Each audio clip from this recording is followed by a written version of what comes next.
GetCrack. Wake up, motherfucker.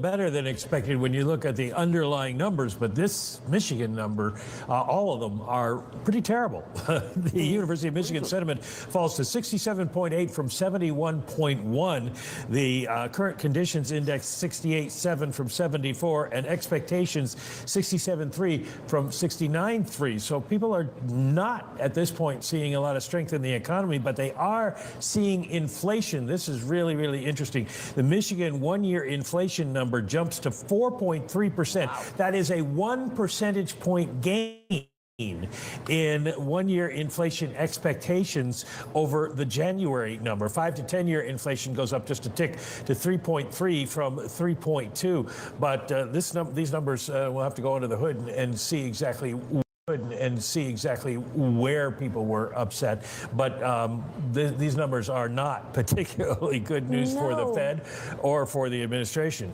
And in terms of that one-year inflation expectation in particular, 4.3% up from 3.3%, and an expectation for that to stay the same. Does this have any indication at all that we might be becoming unanchored? You know, if it continued that way, you'd say that, and certainly the size of the move gives you something to be concerned about. Whether it's unanchored or not, it's hard to tell when you have just one data point. It's quite jarring for the bond market, isn't it? If we look at 10-year government bond yields, we're at 4.49 now, so we are spiking higher. There's the Russell, there's the bond market for you. We went into this with a really strong wages and unemployment number from the non-farm payrolls. So this is going to spook us slightly ahead of the CPI next week, isn't it, Mike? It's hard to explain, not because it's complicated, but because economists don't have a really good answer. But basically, people are, on a macro sense, the numbers are good. But apparently, at the local sense, when you're talking about yourself, people are thinking things aren't. But this is prescient for the Fed, because the five-year horizon is what really matters for the Fed, isn't it? Yes, and although they're concerned in terms of becoming unanchored with the 1 year, because that's much more volatile, and the fact that it moved this much is surprising. But then you look at the jobs report, and 143,000, not all that bad, especially if you're averaging, because the December number was 307,000. 4.0% for unemployment, also good, because at this point we're not seeing a weakening in the labor market that's going to bother the Fed and lead them to cut. And then you look at the average hourly earnings of 0.5% and pushes it up to 4.1% on a year-over-year basis, still well ahead of inflation. So the economy is still strong, and it's just that people are worried about it, which is a kind of interesting development. It may be, and I don't want to go too far down this road, but it may be politics. It may be people worried about what's going to happen with tariffs.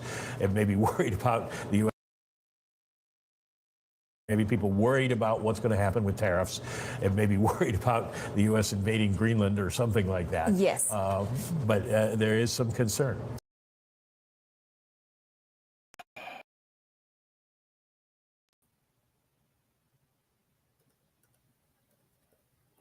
Hey, what's up, guys? It's February 10th, 2025. All right. So, quick update today. So, all you guys that were on SMCI Monday, man, if you held, I didn't hold it all the way. I sold the last chunk on Friday. All right. You heard me say it on Friday. But if you kept holding on, yeah, you did it. You did an amazing job. This is probably the best pick that I did this year.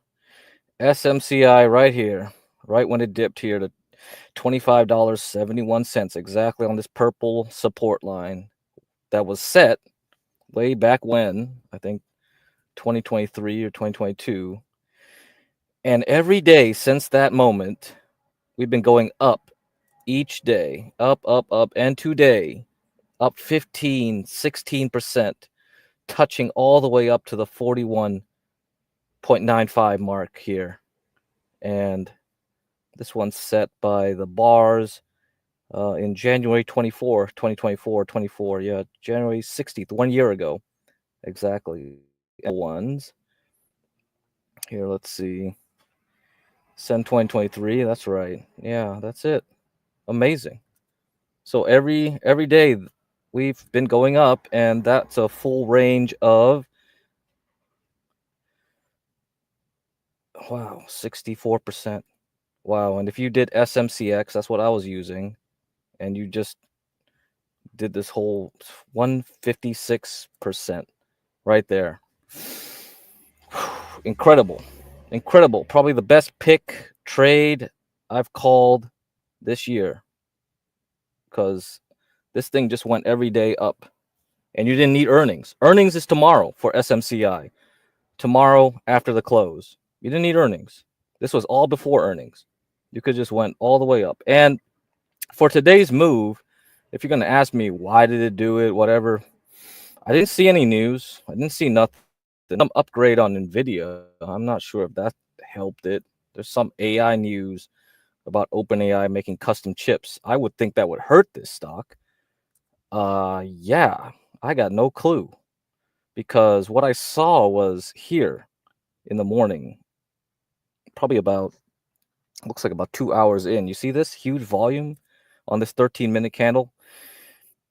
Like it just punctured right through this resistance at 39.5, and then just kept on going. It looks probably what's happening is that a lot of people kept on shorting this through, because for the most part, you see every day was like a pump and then go sideways, pump, go sideways, pump, go sideways. But this time around, somebody was aggressive. Somebody wanted to squeeze out all these shorts here. Somebody probably knew there were a bunch of shorts before the weekend in this stock, and going into earnings too. It may probably, they could tell there were a ton of people just itching to get short. And now it's dropping back, because I think this is it. This is probably it for now. We got to wait for earnings. And if you look at it, we're right back near the highs where we did in December. This is where I got off the train here, along this red candle here, early in that week. And this was probably the week before Jerome Powell talked. Yeah, this was the week before. So that made sense to sell there anyway. That made sense. Now, Jerome Powell will talk again tomorrow in Congress. So I think he does the House first, and then he does the Senate the next day on Wednesday. And it'll be 10 a.m. Eastern, 30 minutes after the opening bell.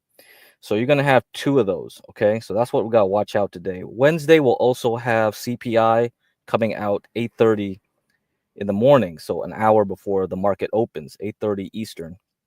So 10:30 Eastern for Jerome Powell speaking twice tomorrow, Tuesday, and then Wednesday. So House first, and I think the Senate. I don't know if that matters to you. Maybe it matters to some. Maybe they know who's going to ask him questions. If they're going to throw him softballs or whatever. I don't know if it matters. It's all that would affect it is if he said something out of the expected narrative, right? That he set basically in December and reiterated again in January. Remember, Powell won't talk for another 37 days in a conference in about March. So February, he won't talk again. Okay, so this will be the last chance to hear him talk in some public venue, I think. Okay, just keep that in mind. All right, guys. Let's see what else we got to look at. So yeah, I mean, if you still have it and you want to go through earnings for SMCI, or go for it. If you're an SMCX or you got options, you got to figure it out. If you're doing options, you got to protect yourself going through earnings. Yeah, this is crazy. You should have already made enough money by now doing this. Like, this is 150% range on SMCX. God knows if you did options, what you would have got. Probably tens of thousands of percentages at this rate, depending how crazy you are. But, dude, you know what? I'm not greedy, and I got out Friday. All right, I'm too old for this. I'm not gonna risk my neck. So if I made good profits, I'm keeping my profits. I don't care, And but this is a good example of day trading too. You know, so let's say you wanted to day trade this, because you could have still got in the morning, right? Before this initial pump here. I mean, this secondary pump. You could have said like, okay, I can see what the candles are doing here. And once you see this first red bar, right? I'm looking 3-minute candles here. This first red bar, and then you have reversal. Then I would say like, I get in. I set my stop loss right here, right? Down at 37.8. So I get in at 38. And I'll keep trailing it. Like I'll keep trailing it. The second time you see weakness is when it gets so close to the 39.5. Look, it's coming back down to the moving averages here. All I got is, I'm just using moving averages. This is all you really need. So you got 140 moving average, simple moving average. You have 118. Okay, so 118 is the blue one. The 18 one, I mean, simple moving average, 3-minute. And it comes back down, and it's like, okay, you first seen more red candles here. This one, so this one sets the range. You can see this because it's having a hard time getting above this area. Then you get the red candle back. This is the largest red candle you have coming back down. Then you come back here, and you could probably say this is a support area because this was a resistance from this candle, right? And then it bounces off, and then you get that. And then what you would do is you would wait, you would let it come back up and then pull back, and then you would add more. You would buy more here, and then you would keep on going. And then you do this. This is an exhaustive one. You see this huge green and then return red. So then you know it's going to go sideways from here. So you let it go sideways. Let it go sideways. Keep letting it go sideways. And if you're aggressive, you could probably add here or here. And then once you're done, like you're waiting till the end of the day, here, kept going. And then once you crack this resistance, you get out. You get everything out, because now you're seeing these huge red candles coming in. All right, that's it. It's over. That's it. That's all you got to do. So yes, you can day trade when you see something like this, because this is going against the expected trend so far. Because if we look at how the other days went for this stock, you see it pumps, go sideways, pumps, go sideways, pumps, go sideways, pumps, go sideways. Now, this is different from what it was doing when it was moving down. You see how it's moving down? The first hour, it's like down, go sideways, down, tries to go back up, go sideways, down, sideways, down, tries to go back up, sideways, again, down, sideways. So it's not clean like we've had done during this move up. So if you look at the intradays, you see this move back down, move back up, move back down. You can tell just by the way the candles are moving inside of the day. It's telling you there's a change happening. So that's why this whole week's been great. This whole last week. So that's six total trading days, and every day was great. So very rare, but it happens. It can happen. Okay. So let's continue on. Hawaiian Electric. We had some news today, apparently. I guess it's good news. I didn't look at the details, but the judge said something about the Maui wildfires, and I think we're clear. I guess Hawaiian Electric is good to go. They doesn't have to worry about getting lawsuits or something. I'm not sure the details. All I saw was that there was the Hawaiian Supreme Court said something that was beneficial, made some opinions. So setting the groundwork for the later claims that any victim of the wildfires could give to get money from people, right? Whoever was to blame for it. And I guess Hawaiian Electric is the only one getting blamed for it.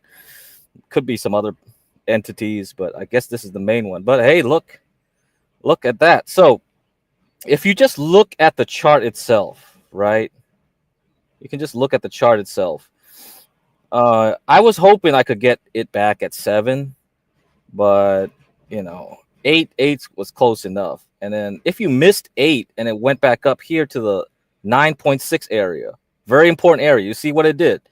So at the start of the year, second half of January, it went right back to that 9.6 area, pulls back and makes this curved base. This is beautiful.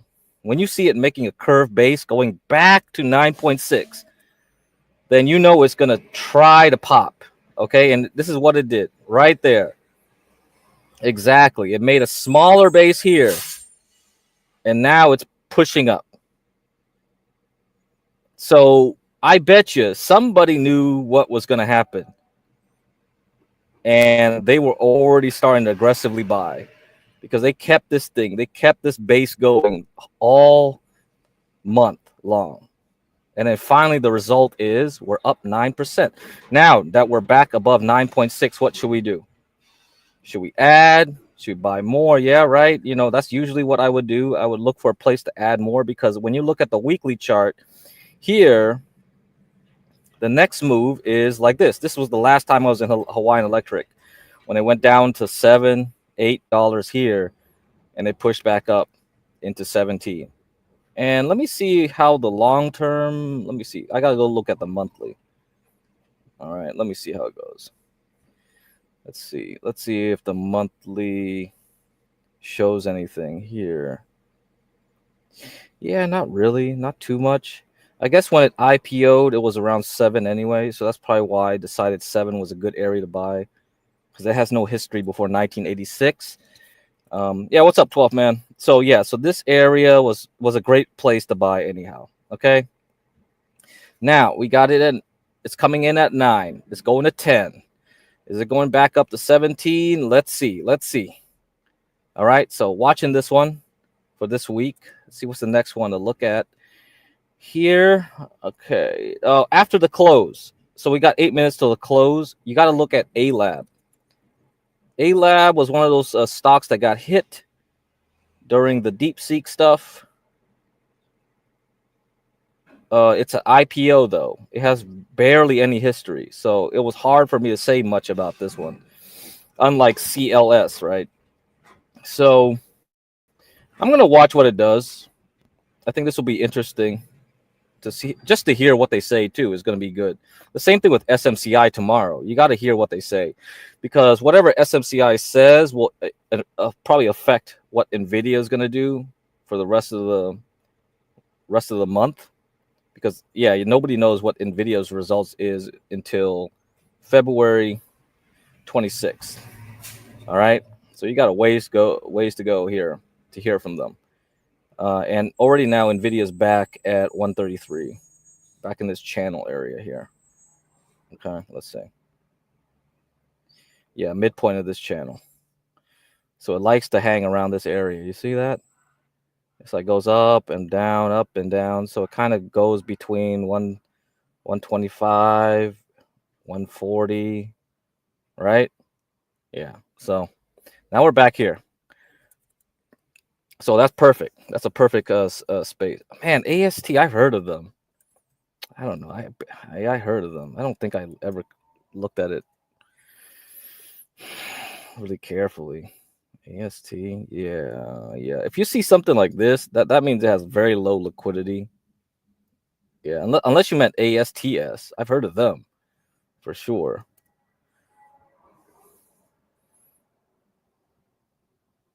Right? If this is what you mean, ASTS.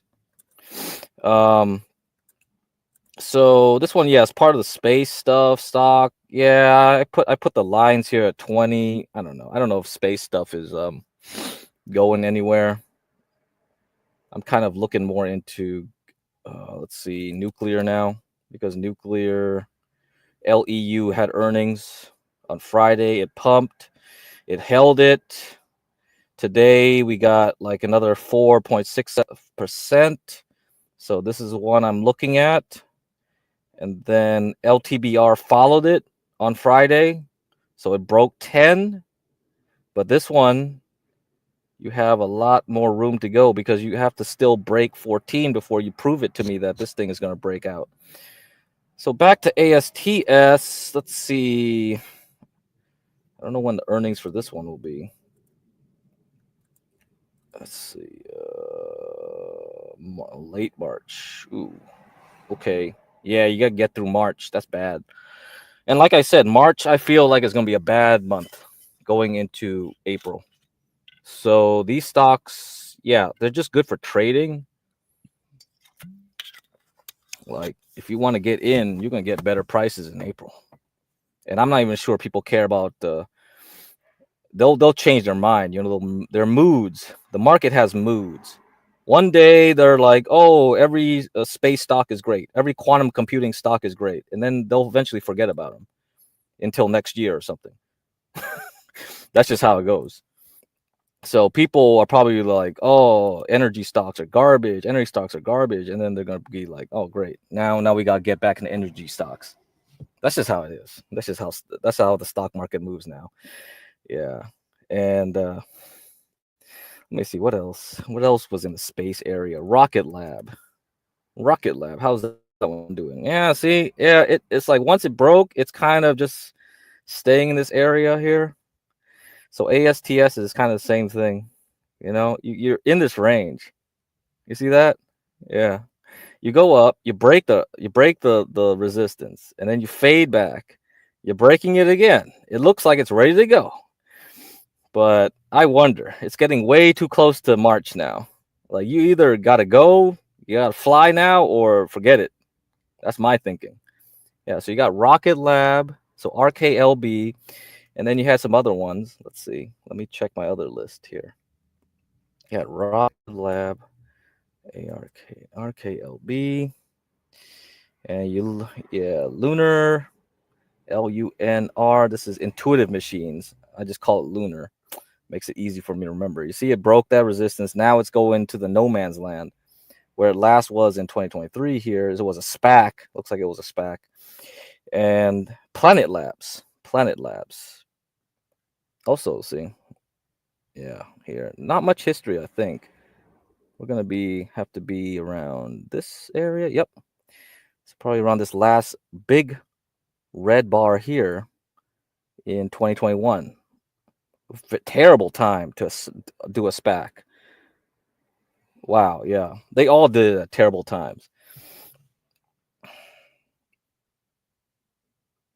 Let's see what the ARC-X, yeah, this one just follows most of them. It's stuck here at the 2021 level. So this is the Kathy Woods ARC Invest ETF with space stocks in it. Okay.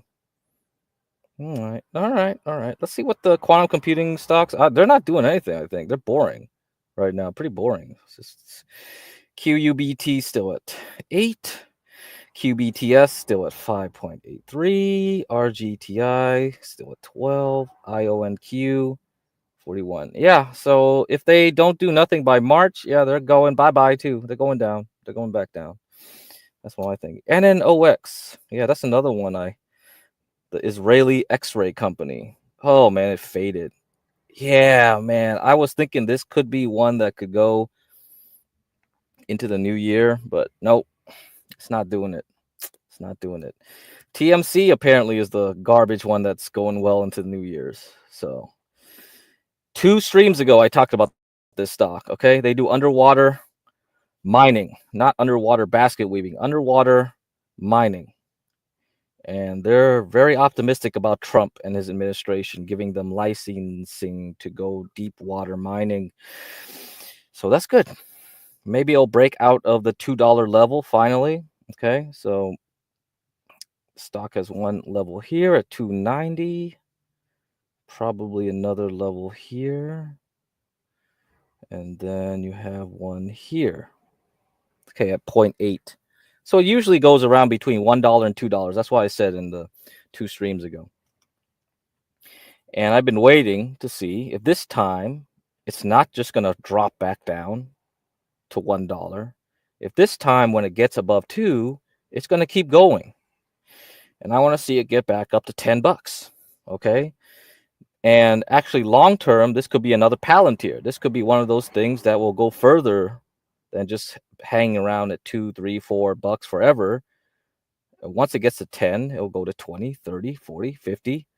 Who knows? This could be one of those big winning stocks. That's what I'm looking for. And the other one I told you guys about was ATAI, ATAI. Yeah, psychedelic.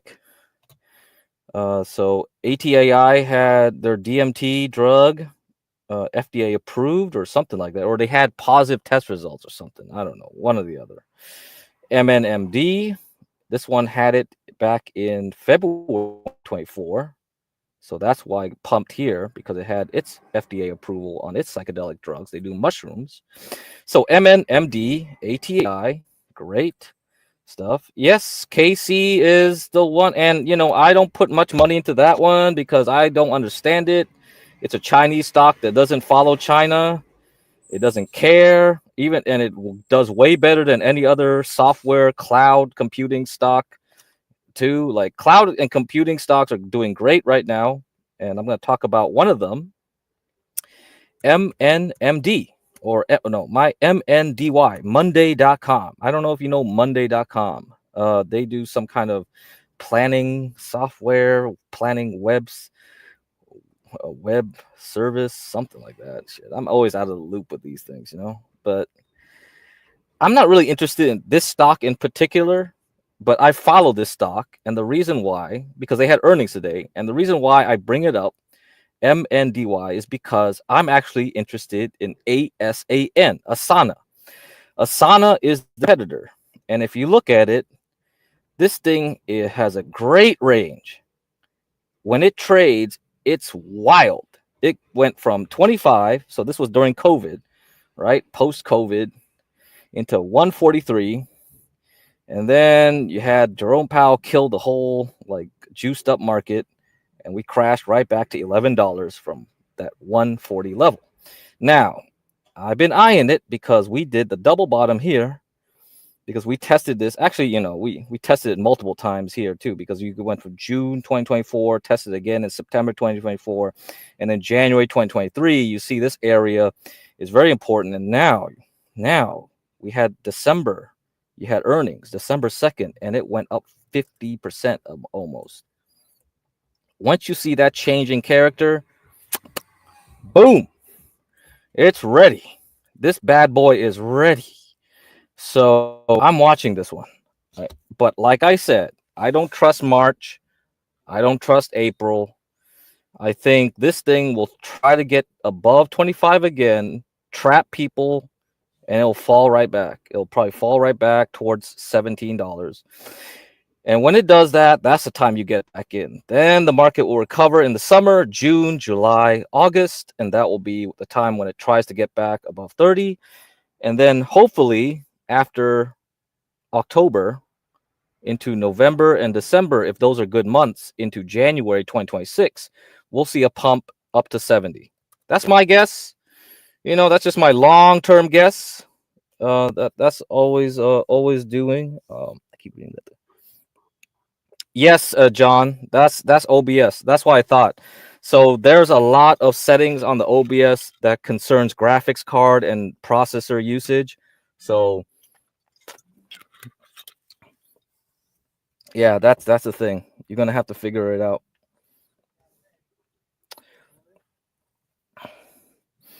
You probably have to get the i7 something, John. Yeah. But if you get the graphics card, that'll help you a lot. Yeah, it'll probably do better with an i5 with a real graphics card, but then that laptop battery life won't be as good anymore. That's the problem.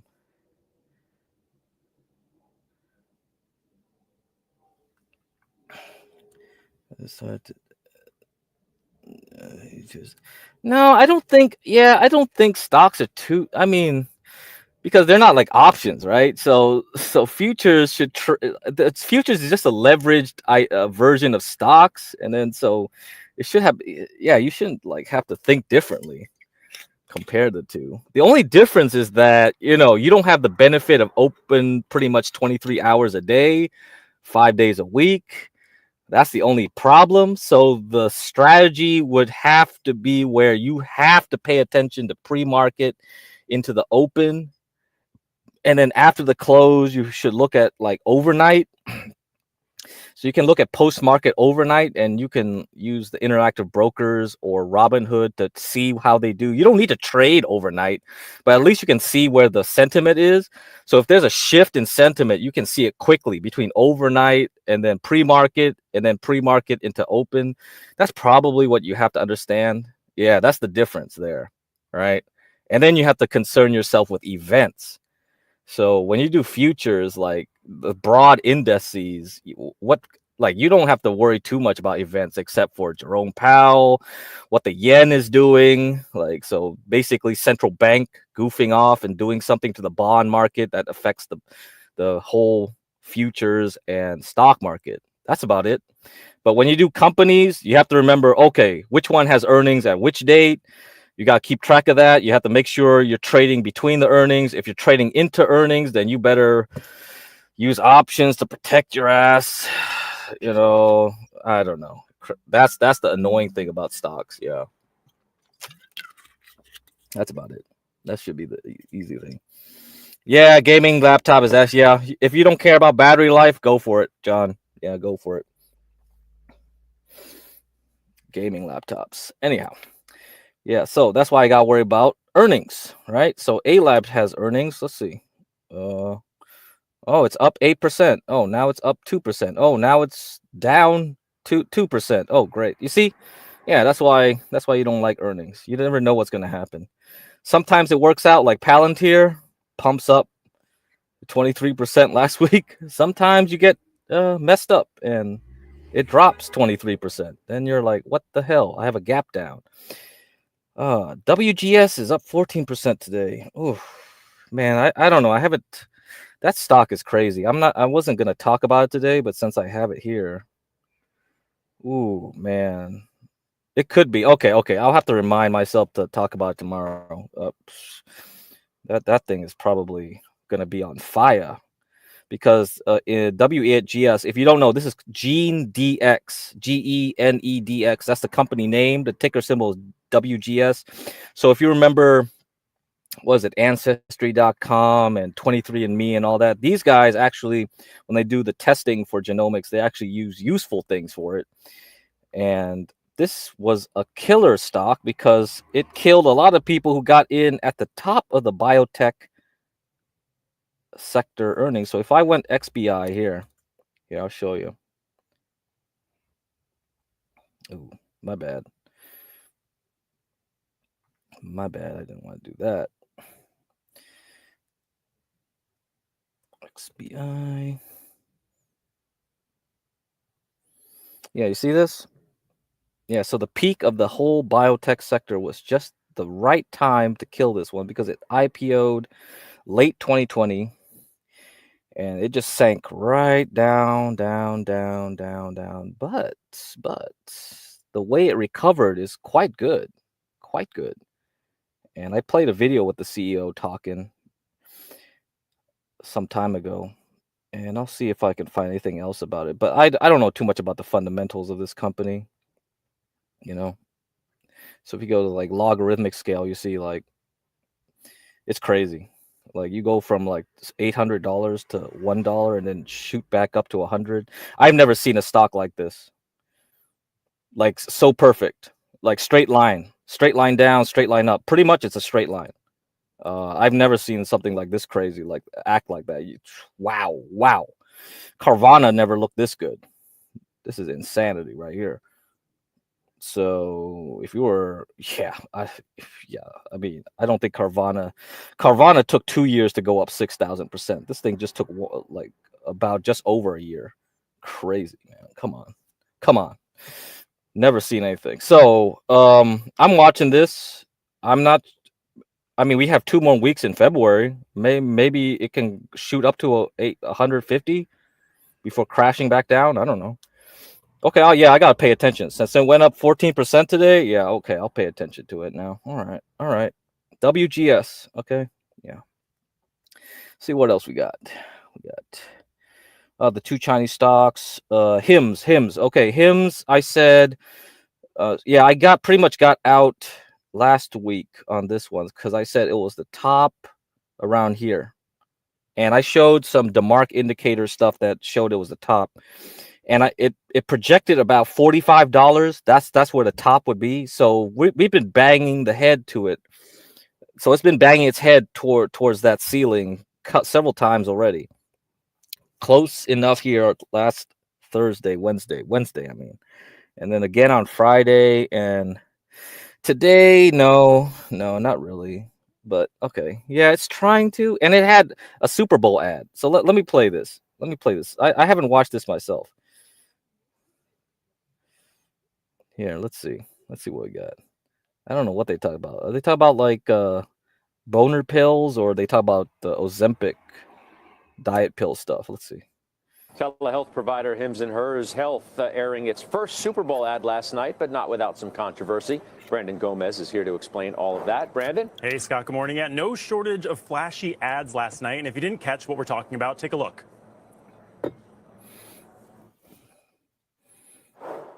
Welcome to Weight Loss in America, Like and subscribe. a $160 billion industry that feeds on our failure. Yeah. There are medications that work, but they're priced for profits, not patients. This is America. This system wasn't built to help us. It was built to keep us sick and stuck. Now, Hims goes on to promote its weight loss offerings with images of compounded GLP-1 vials, basically copycat generic versions allowed to be manufactured during a shortage. Well, the ad faced pushback from Big Pharma and lawmakers heading into the weekend. The FDA was urged to look into it for false advertising, neglecting to include warnings or side effects of taking compounded versus FDA-approved branded Ozempic and Wegovy. Now, the FDA told CNBC it takes its responsibility to monitor promotional materials very seriously. I did speak to legal and advertising experts over the weekend as well, and the general consensus is that since Hims doesn't explicitly promote a specific drug in the ad, it was fair game. Now, Novo's still this morning responding with their ad that you just saw, taking aim at Hims in USA Today and the New York Times, called Check Before You Inject. Carl, Hims shares up fourfold in the last 12 months, but a reminder to investors, the clock is ticking on this tailwind since the shortage will eventually be over. Carl? Interesting. We know Hims has been volatile on all kinds of pieces of news. Brandon, thank you. Brandon Gomez. Well. So they say compounded drugs. Compounded drugs as far as the layman is concerned. The layman is concerned is that it's a generic. They make generics, but their main business is in telehealth too. So they kind of have their fingers in a lot of things. But the main reason why the stock is moving up is because of they do generic drugs for Wegovy or Ozempic. Yeah. So. Anyway, this could be it for it. I don't know. We'll see. I'm waiting for it to drop back to 38 or 35. Maybe I'll come back into it again. TDoc is another stock that has it. So I'll show this chart because they do telehealth. TDoc was actually the stock for telehealth. They bought out another company in 2021 or 2022. Yeah, I forgot who they bought out. If you look at the stock itself, it's terrible. Like you see here again, February 2021, the last big pump for biotech stocks, and just completely collapsed. So it went from nearly $300 down to $6, and this was in July, August of 2024. And look at it now. So last week it went up 30%. On a lot of volume. So I think this could be the year it turns around. So I'm always looking for these trash stocks that have done badly. So yeah, I'll put this on the list too, since we're talking about Hims. So I'll talk more about this tomorrow. So TDoc on the list, WGS on the list. So yeah, a lot of these biotech stocks, quite interesting. And we have Asan I was talking about. So definitely I want to look out for more of these software companies like this. Another one is Twilio. Twilio I talked about before, but the problem with this one is it pre-announced earnings last 2 weeks ago. It has earnings this week, 3 days. And so I'm looking to see how it reacts because it already announced earnings. So then all it needs to announce now is the outlook for next quarter, see how it reacts. If it pulls back, I'm interested. I'll be interested because this thing has done quite well, making a base around $50 before shooting up like right here on October. So kind of like Asan, right? So many of these software companies, you have terrible quarters. It's just a trend that keeps on going. And then all of a sudden you have one good quarter and they think it's like, boom, you get out. You get out and then you're just ready to shift the mood and go back the other direction, all the way back up. So looking for those type of things to happen. Okay. Let's say someone's chat says A-Lab smashed it, this and that. So yeah, I was looking at the aftermarket. It was like jumping up and down. Let's see how it's doing now. Let's see. Okay, it's down 9.9%. So 10%. So market doesn't like it right now. Okay, so I'll watch that tomorrow, see how that goes. This probably not like CLS. CLS, when I wasn't in this one, but I talked about it. So if you jumped in Tuesday, because I talked about Tuesday 28th, January 28th, and then this was like a real good move here. But you know, I don't play stocks that have earnings way too close, you know. So, but some of you guys who are more of a risk taker, hey, go for it. Kind of like Palantir back in August. Perfect timing too, because they had that drop in August during the time when everybody's freaking out in the markets during the the yen hiccup here, right here. And it was a day of earnings. So yeah, HB bought it at 21 and popped right back to 30 and, you know, never look back. It just keeps on going up. So yeah, that's a beauty. This one's a beauty. All right, guys, let's go back. Oh yeah. Talking about the space stocks, another sector to look at that's really hot is the EVTOL, so electric vertical and takeoff and landing taxi type stocks here. So I've been playing ACHR. This is my favorite one. There's other ones like JOBY, EVTL, BLDE, but ACHR is mine. That's the one I like. So this one's been really good, you know. But is it ready to continue on going up, or is it still stuck here at 10? That's another question. So that's another one. Yeah, I should probably put on a list to watch too. And we're going into March. So again, I think you got time. I wouldn't be really serious about playing these stocks when March is just around the corner. So I got to see what Jerome Powell says, see how long we can take it into February. And then from there, let's see how much it can pump. Yeah, okay. Affirm is another one, right? Affirm did great on earnings. HB is also in that one. We broke out of 70. Now, you would ask yourself, do I buy more? So he probably took some profits, but you know, you can get aggressive and say, hey, it's holding it. Am I going to wait a while and buy more or what? Because this is bullish. This is very bullish. So it can go higher. Like heck, it could go up to 115. Like right here, this is the, let's see, the IPO was around 93 up to 126. So during the first initial IPO pump here before it pushed back down, and then when it got to 2021, it was 170. Yeah, you know what? Yeah, you could get to up to 100, right? So you could trade it for a while, for the next 2 weeks, maybe. So yeah, that's something I'm watching too. Another one is AAOI. AAOI. So I was using this one as a proxy for COHR. COHR reported earnings. It was good. Let me see if Lumentum reported earnings. Yeah, looks like it did. So Lumentum probably killed something. Yeah, okay. So this was Thursday. Lumentum already reported. So does APH report? No, not yet. How about GLW? I guess it already did already. So APH.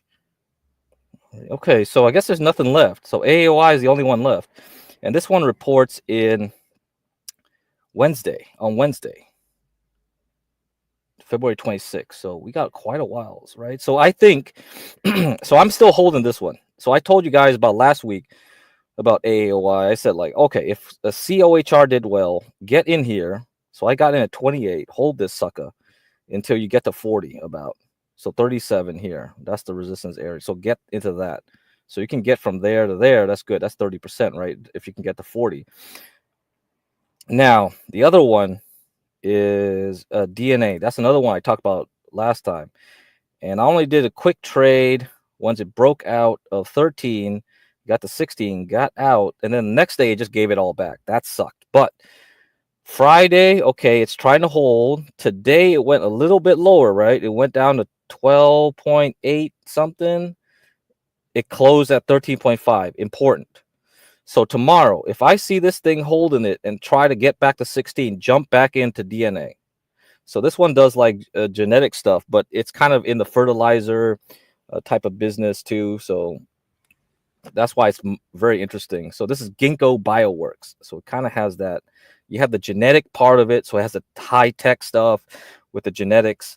And then you got the fertilizer stuff, which is very important. Agriculture. I like a lot of agriculture stocks. I talked about several of them last week. So you can go back and I talked about 2 fertilizer stocks, MOS and NTRA. Yeah, I think so. Okay, I think so. I think this is right? Or NTR. Maybe it was NTR. Yeah, NTR, my bad. So MOS and NTR. There's some other ones, but let's just focus on those 2 because they've been the weakest since 2022. And if they're turning around, they can really recover. So this thing can go back up to 100, right? NTR and MOS, like 27 back to 80. So that's no problem. No problem, especially if you have a lot of issues with growing grains. All right. Okay. Zim. That was another one I was talking about. Ooh, yes. Today was a good day. 7-8%. Good day. So it held the 19 area. Now it's going to hit this resistance, right? So it's coming underneath the daily, the weekly. This is the weekly, my bad. Weekly 40 moving average. Right here. So this is going to be trouble. I got to see this break 23 to 23 sometime in a couple weeks. I don't know. It has earnings coming around the corner, but it's not going to be there until March 18th. So you got time. You got time to trade this thing. It could go all the way back up to 30 before earnings, and you can get out there. So that's the best way to do it. Now let's look at B-Dry. B-Dry is the Baltic Dry Index. Okay, it's holding. Okay, Baltic Dry Index prices. So the price to ship metals and grains and whatever is still holding. But Zim does container stock, so it's a little bit different. Actually, a lot different. But it's a good proxy. It's a good enough proxy. I think you can go search it yourself, but you might have to pay money to get the real-time prices of container shipping. Another one is platinum. So PLG. PLG is now at $1.38, kind of a penny stock. So quite risky. But if you do platinum, palladium, and you want to get a mining stock, PLG, this could be going back up to $2 if the whole palladium platinum stuff is going up. And it looks like it is trying to break out. So SPPP is the ETF that tracks platinum and palladium, is going to get to about 9.8. So if it breaks out there, perfect. Good. We're done. We're done with this bottoming process that started in last year, February 2024. Now we're in 2025. So hopefully we're done with this. Can we just continue on and platinum, palladium can continue to go up, please? Because Jake Bernstein said so. He told me so. So I'll trust his opinion on that. Let's look at Chinese stocks. Xiaomi, XIACY, broke out of 22.64, continuing up. Oh boy, yeah. You got to wait for a pullback now if you want to add to this one.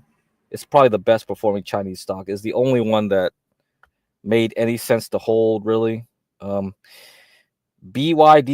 is the one that I've been waiting to break out of this range. It looks like it wants to. This is high volume. Nice strong candle here, breaking out after making a shallower re-entry back into the range. So this is a higher low. You come out here, that's it. It's not going to take much to push this over the edge. So I think tonight or tomorrow night we'll have Chinese loan information. We're going to have to see what the Chinese loan. China's already retaliated. They added more tariffs. Apparently tariffs are quite good for Chinese stocks. So don't ask me why, but I guess if all the domestic consumption is a big deal for China, they don't care about selling to Americans anymore, and they just care about selling to their own people. maybe tariffs don't really matter. So for certain stocks, so you have to look for specific stocks, and you'll get in on the right ones. Okay, let's see. That's it. That's it. Tomorrow we'll have SHOP shop earnings, and let's see what I got else to talk about if I missed anything. Oh, Mexico. Yeah, Mexico. I could talk about that. Yeah, I talked about that briefly. And GDX. Okay, so let's talk about Mexico. Friday did very well. So after the tariffs, that's what I thought. So the whole week we had a strong green candle. After 2 weeks ago, 3 weeks ago, we had another green candle here. And once we get a breakout, so EWW is the ETF, a breakout 50, 53, we can get back to 57. I'm using MEXX to play this one. I bought it around $9. I'm looking to add at 12. Let's see if it can continue up. So if EWW can get through this and get back. So Scheinbaum, when she got elected, it crashed it from 66, right? So let's say we erase everything up until when Scheinbaum got elected as president of Mexico, the socialist president, female socialist president, small hat, whatever, of Mexico, 27%.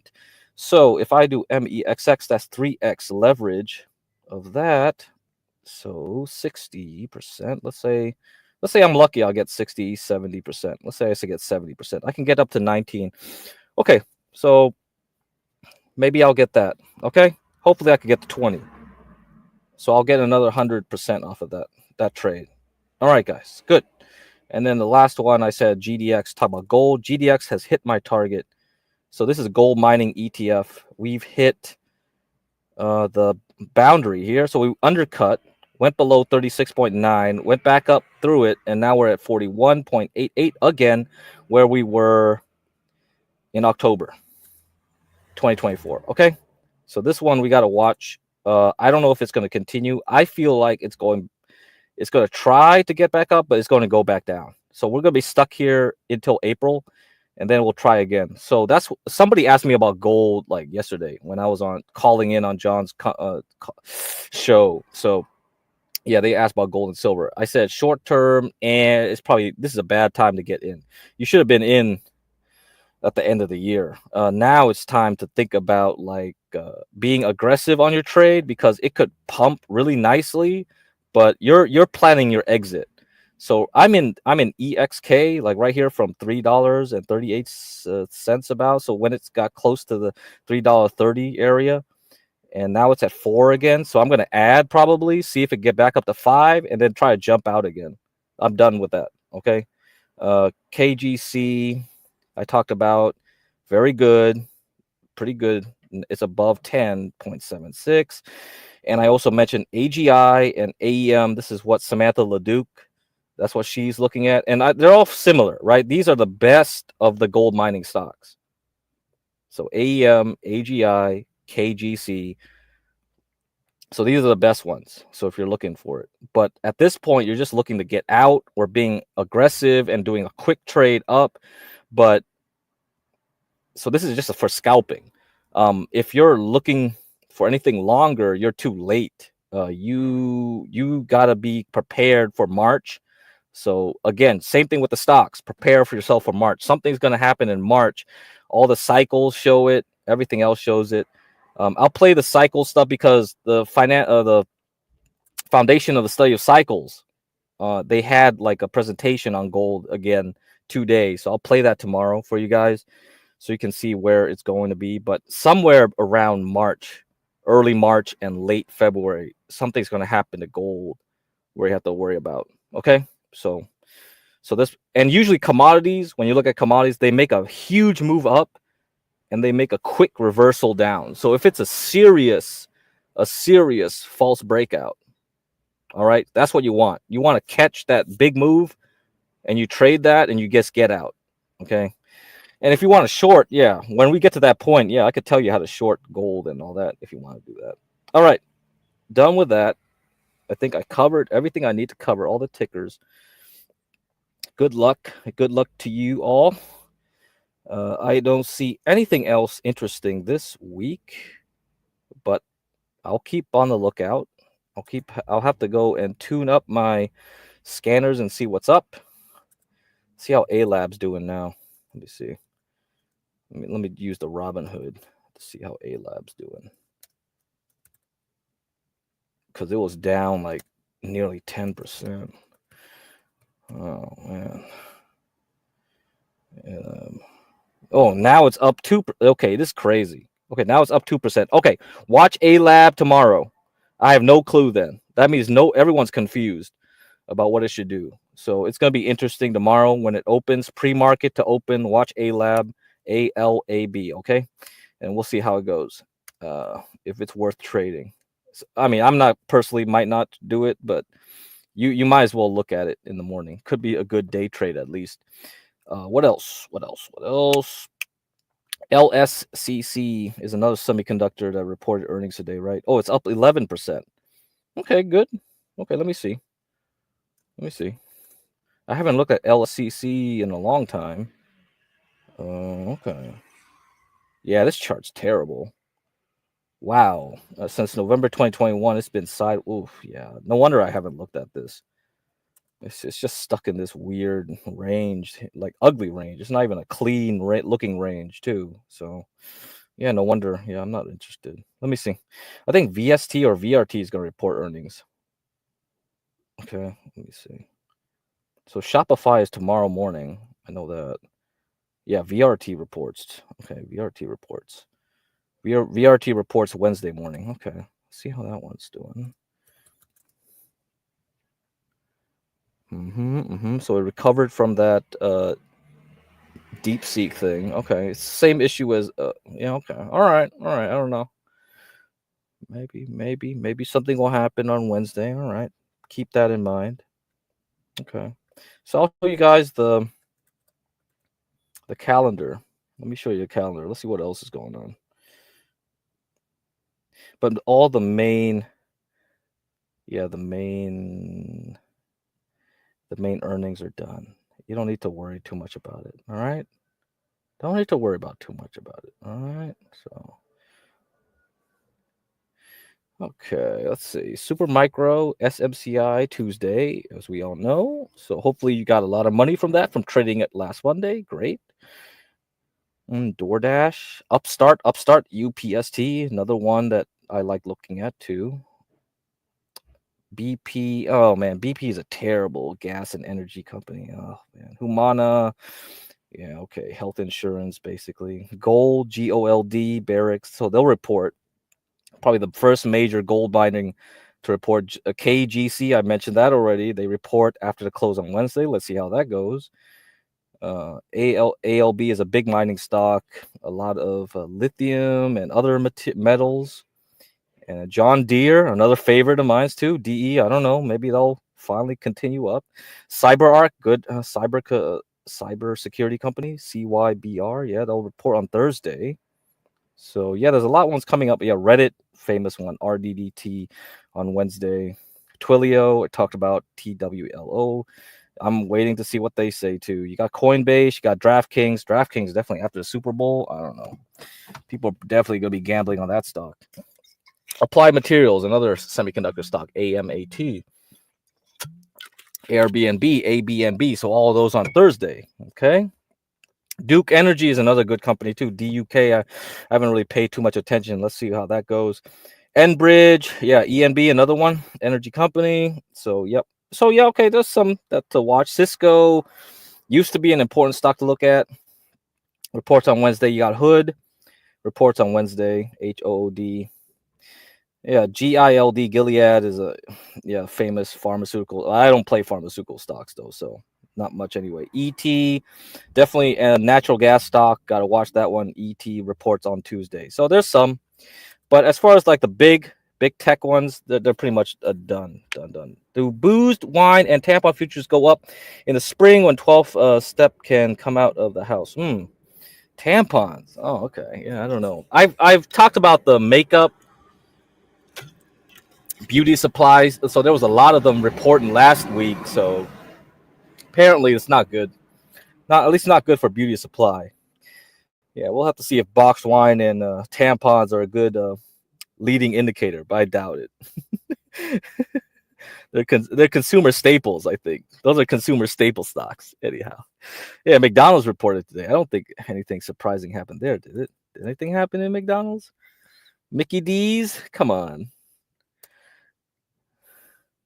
Usually they go, yeah, they're fine. The Mickey D's is fine. Yeah. A lot of people just buy Mickey D's and just get the dividends, you know? If you like dividends, you just get Mickey D's. 4% up 4.8%. Oh, they're fine. All right. But nothing interesting there though. Okay, let's see what other videos we got. Let's see. Hold up. I already played that video. Let me see what I got here. I played the hymns and hers. And then okay, I can play the Affirm one and OpenAI. All right, Affirm. That's from last week. All right. So nothing new here, but let's see what they say. Is Affirm founder and CEO Max Levchin. Max, it's great to have you back on. Welcome. Thank you for having me. Great to be here. So what drove the outperformance this quarter? You know, we had a great fourth calendar, fiscal second quarter for us, and it really great first half of the fiscal year. Just across the board, consumer is strong. They're shopping, they're borrowing from us, and they're paying us back really well. We saw really strong performance in travel still, which may be a little bit surprising, and looking forward to more of it given Super Bowl is approaching. And really nice recovery places like electronics, ticketing, general merchandise is always really strong. We partner with the folks like Target and Walmart, of course, and Amazon, as you mentioned. So just across the board, Affirm consumer is thriving. They're shopping and they're doing well. Yeah, you mentioned credit, and I am interested in this because other credit card issuers have reported some rising delinquencies. So how are you managing credit, and what are you seeing? You know, our products are built to offer consumers more control, more certainty. We don't charge late fees to make sure that we have all the incentives to only make underwriting decisions that will be profitable for us and good for our merchant partners and financially sound for our consumers. We're in control. Credit outcomes are an input into our model, not an output. We don't lend and hold our breath. We underwrite every single transaction every time. That's how we've been able to post actually a slightly down delinquency number relative to last quarter. Yeah, you've been consistent on that message, Max, for years now, and Street has obviously found a way to embrace it. There's been some discussion today as to whether or not your guidance on sales and GMV is a little cautious. We've had a lot of discussions even in the past few moments about the uncertainties, the known unknowns on all kinds of things policy-wise. Would you go along with that argument? As our CFO would probably have me say, we take our guidance very seriously. We enjoy posting numbers that we know we can achieve and then some. So we stand by the numbers that we print. I think we just do a great job when we say what we'll do and do what we say. Are your wins coming at the expense of the credit card industry? Yes, we are taking share not just from the credit card industry, but also other BNPL players. If you look at the public data, that at this point we are at such scale that you can infer a lot of our relative growth. You can see that we are penetrating e-commerce, we're penetrating offline, and relative to our largest North American competitors, we're about 10 points ahead of them, growing in the US and globally probably more like 20 points. So we're taking share from everyone. Yeah, I was just going to ask then, how do you define the total market, especially as you continue to expand, I think, geographically as well? The UK looks good. That's right. We just launched in the UK. Very excited about that. Spending a lot of my time in London, which is my favorite city in the world, so I'm only too happy to go there. But our total addressable market is e-commerce and commerce. You know, I'm a little bit of, as you pointed out, Carl, I've been saying this for years, but I think credit cards are the coal-burning factories of payments. It's time for something better. And what we do, paying over time with crispness and clarity of fixed schedules with no late fees, no deferred interest, no compounding interest. No deferred interest, no compounding interest. It's just a better product, and people are recognizing that in droves.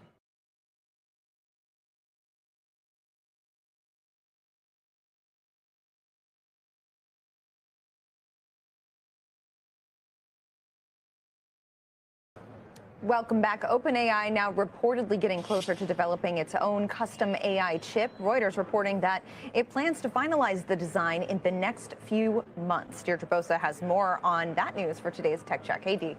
Hey, good morning, Leslie. So OpenAI's chip ambitions, they're no secret in Silicon Valley. That Reuters report had some interesting new details on where they are in the process and the cost, starting at $500 million for a single version that may not even function. It helps explain why OpenAI is raising so much money. It's not just about pushing the frontier. It's about more vertical integration, making their process more efficient. Now, the rising stakes of doing so, that's where it gets really interesting. On the surface, this is a strategic move designed to give them more choice for training and running their AI models. It's supposed to reduce their reliance on NVIDIA. This is something that Amazon and Google have been long working on and are now deploying in their own data centers. Google with its TPUs and Amazon with its Trainium custom chips. But reading between the lines, this may have just as much to do with OpenAI's evolving and increasingly complicated relationship with Microsoft. When Project Stargate was announced earlier this year, OpenAI and Microsoft tweaked their agreement. Microsoft was no longer the exclusive cloud provider to OpenAI. It moved to a model where Microsoft has a right of first refusal. So even though it now allows OpenAI to negotiate with other cloud vendors like AWS or Google Cloud, those companies have no incentive to give OpenAI a good price. Microsoft will just match it. Negotiations over cloud contracts, they are fierce and they are time consuming. As one source I spoke to put it, negotiating with an OpenAI that has a right of first refusal contract with a Microsoft, that is a waste of time. So OpenAI developing its own custom chips may be one step towards untangling its Microsoft relationship. Project Stargate, Masa-san, and Oracle, three more factors that give OpenAI even more leverage in its AI infrastructure future. Now, it also just speaks to these shifting dynamics in the AI landscape, guys, where models themselves are becoming commoditized, and the real moat is infrastructure and distribution. And it's just so fascinating to see how some of these early relationships, like one of, the most lucrative, seen as the best relationship in this space from the beginning, Microsoft and OpenAI, how complicated, guys, that has become.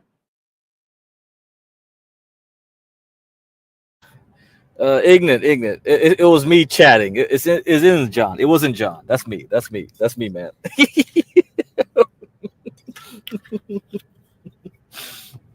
All right. So I think the interesting thing was like the buy now, pay later guy said no compounding interest. I did not know that. Hey, no compounding. That's pretty good, man. When you don't have compounding interest on your payments, yeah, that's pretty damn good. All right. So the other thing too, let's go here. Okay. Oh, this woman's gonna talk really weird stuff. Yeah, really. Okay. Let's see. I don't know. Might be too esoteric for some people. She usually talks some mathematics or something. Let's see what she says.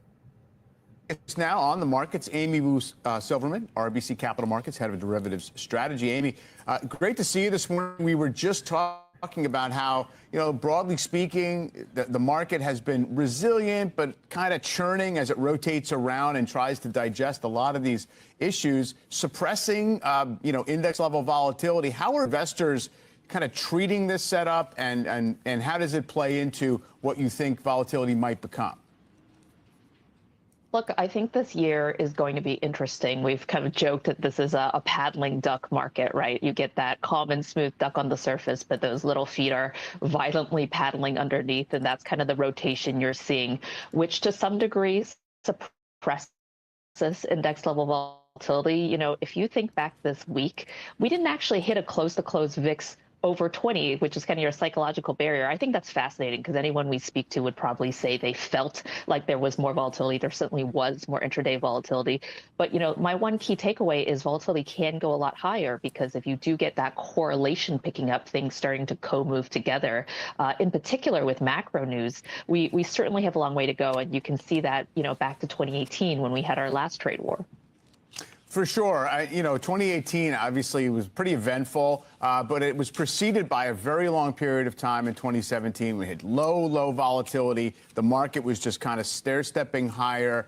You had pretty calm on the macro front. I wonder right now if it feels as if this dispersion, the kind of the way different stocks and sectors are moving separately from one another and that kind of offsetting action, if you see that as being an actual strategy. In other words, are there traders or players in the market that are essentially trying to the result of investors in individual stocks doing what they're doing? Yeah, that's a really great question, and that's a really great nuance. So I will say two things. Certainly there is just idiosyncratic and fundamental investors all the time who are doing their stock picking, and certainly there's a lot of kind of different sectors that will have different impacts based on fiscal policy, cabinet picks, et cetera. But to your second point, the short answer is yes, there's actual dispersion strategies in the market between, being short index volatility or necessarily long single stock volatility. But the other thing we're just seeing is there's just rampant volatility harvesting. So meaning people who are just selling volatility to gain extra yield.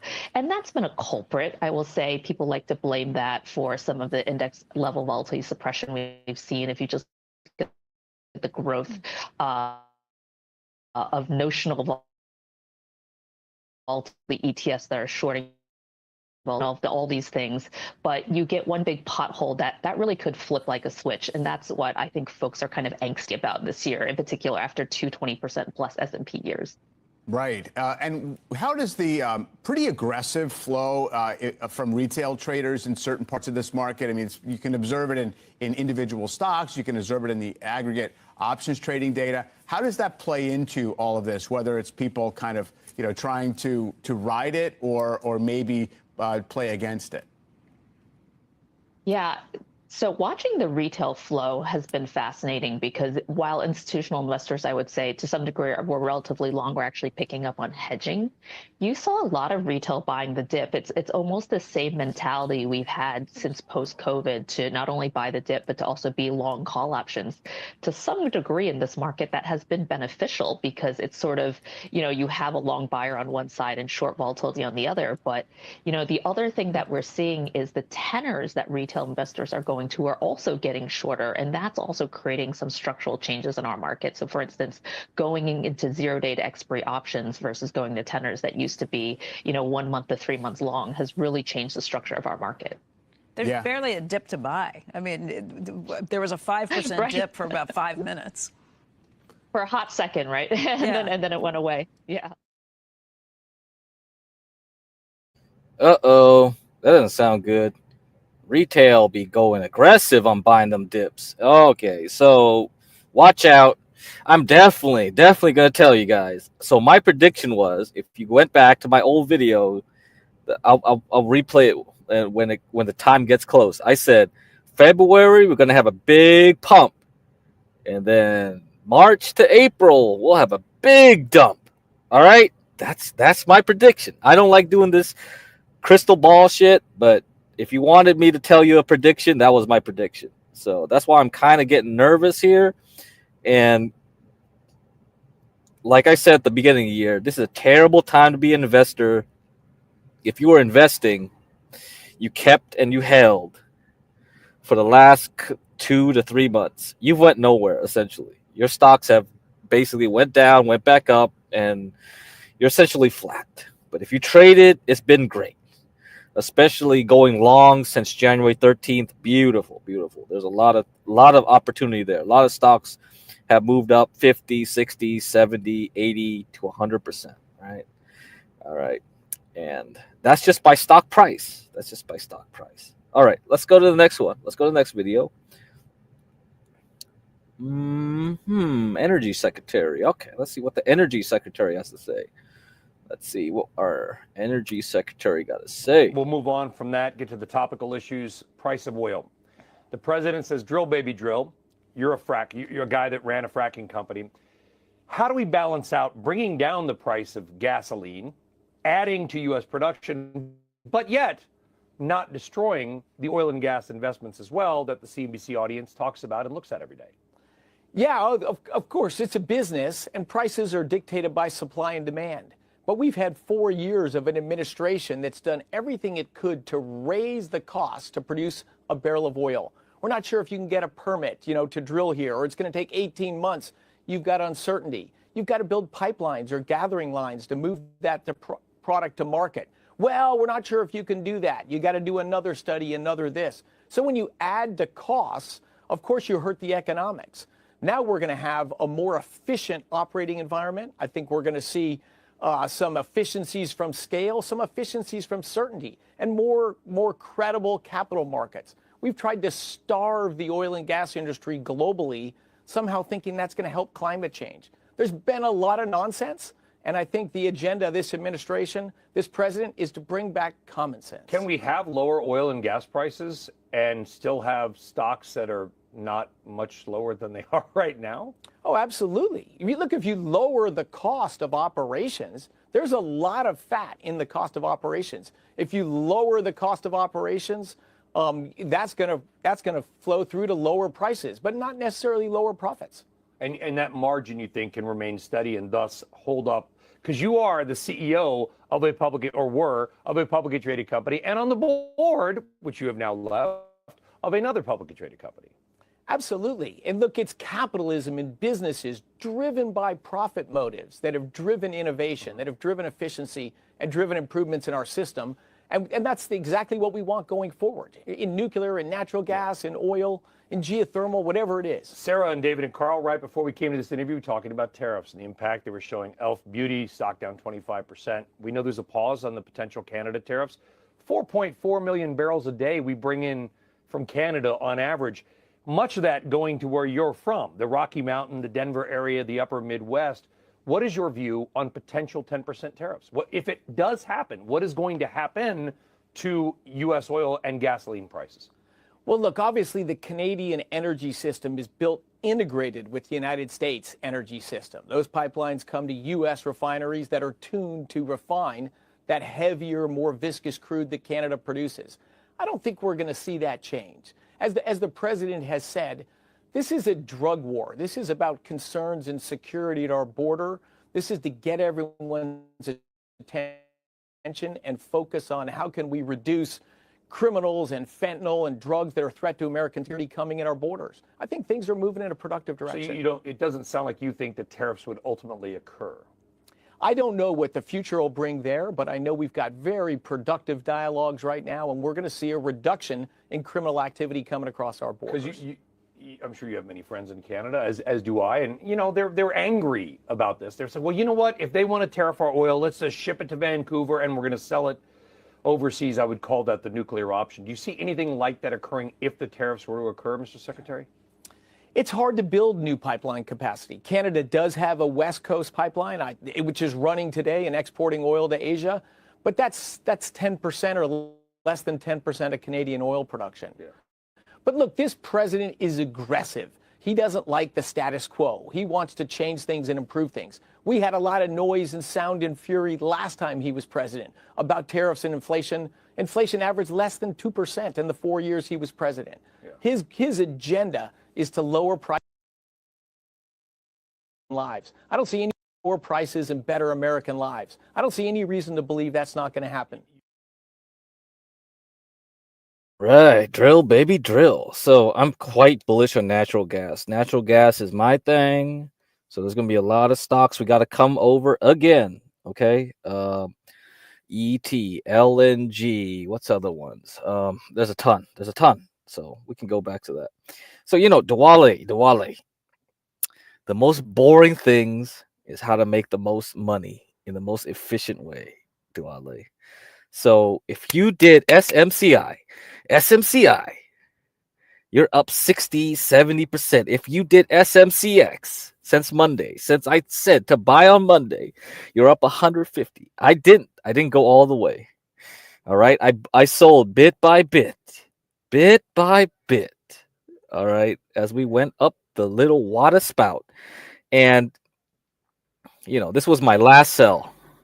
This was around like $50. It was close to $50. This was my last sell. You know, I could have sold it at 60 something today, this last piece, or I could have just like sold half and kept the other half. You know, dude, this shit is just like, you know, like CKJ3 talk about futures. You know, he's like, it's like taking candy from a baby. It's like robbing a bank.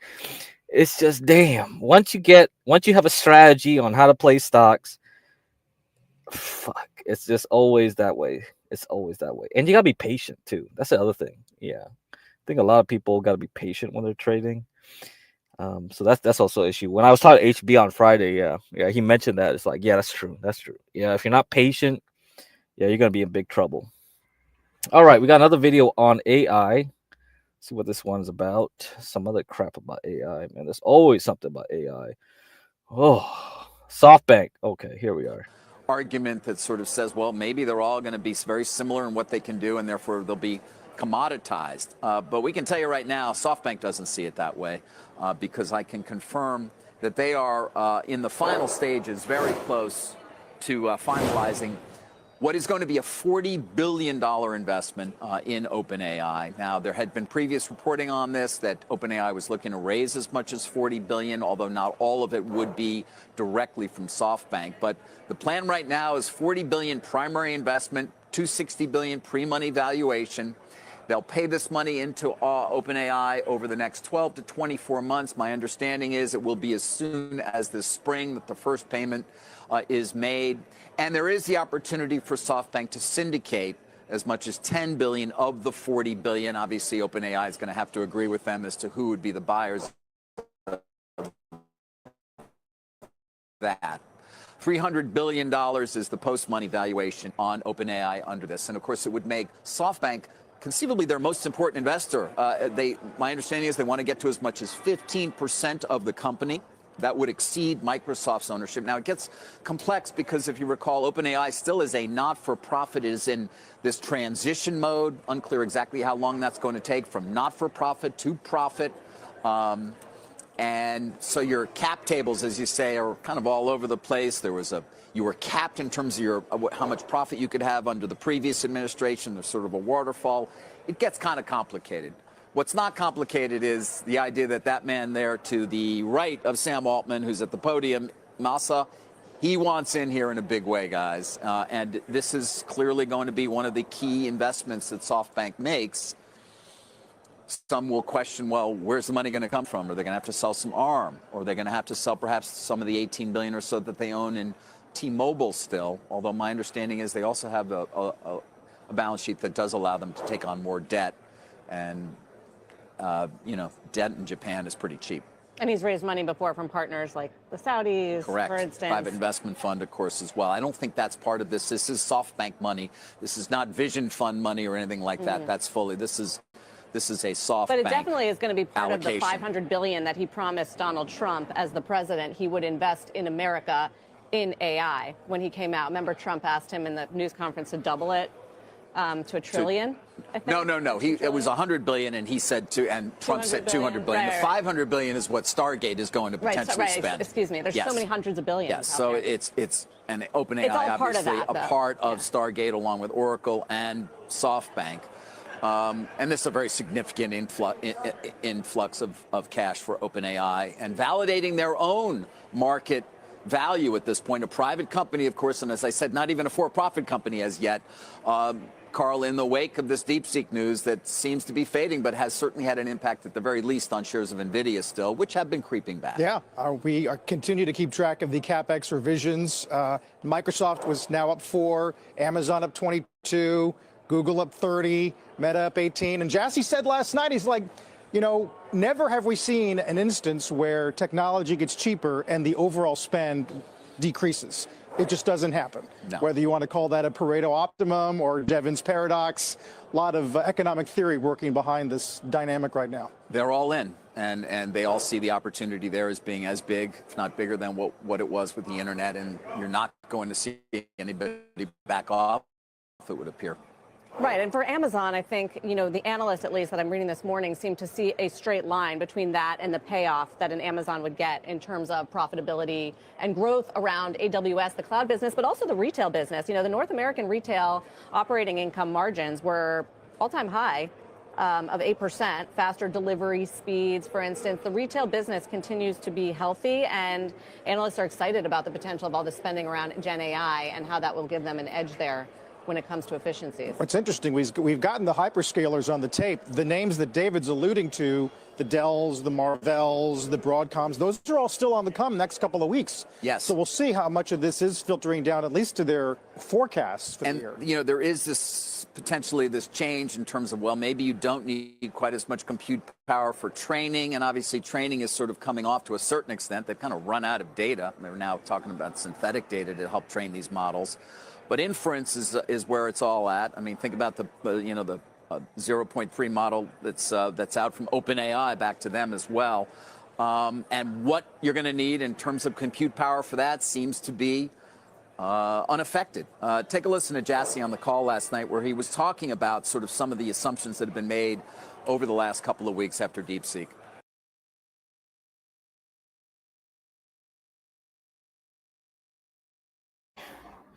All right. Well, he said, do I have insider trade? No, I don't. I wish I did.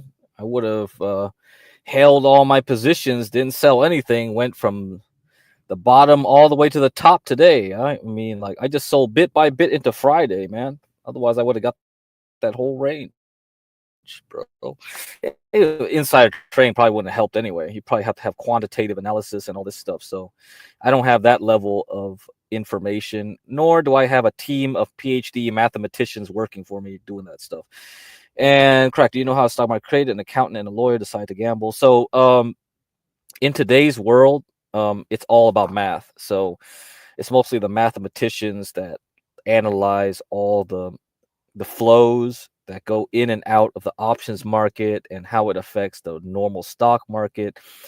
And it's quite complex now. So maybe that's how you think the stock market was created. But you know, Europe is the home of the stock market. You can go to Copenhagen and go see. Didn't it burn down? I think the first stock market, maybe it was in Copenhagen. I don't know. Let me see. Stock market. It's one of the first ones. So it's the oldest stock market building. I think it burnt down. Let me see.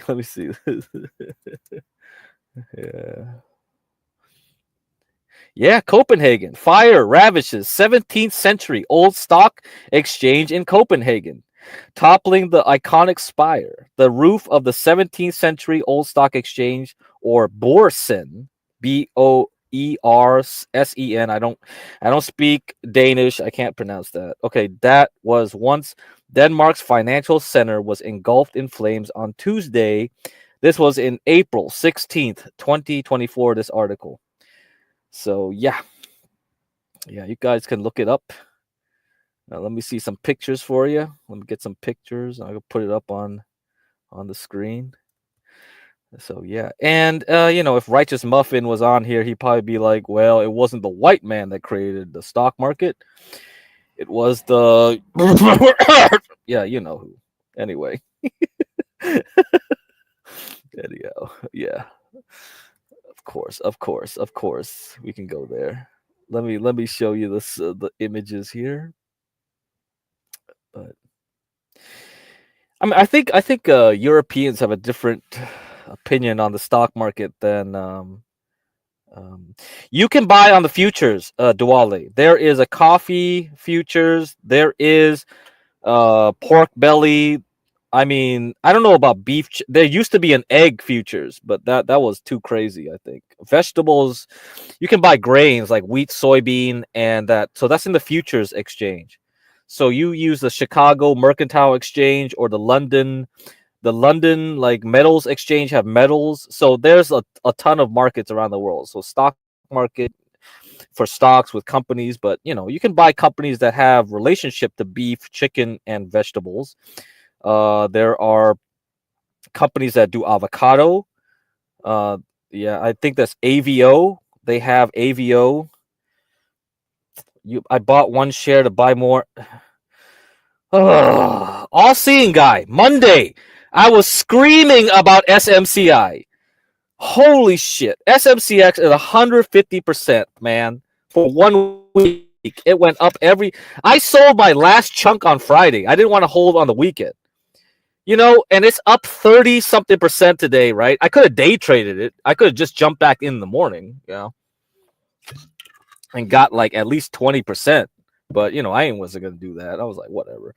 But come on, man. That's why you got to trade this thing. Okay. So anyway, let me get back to the story here.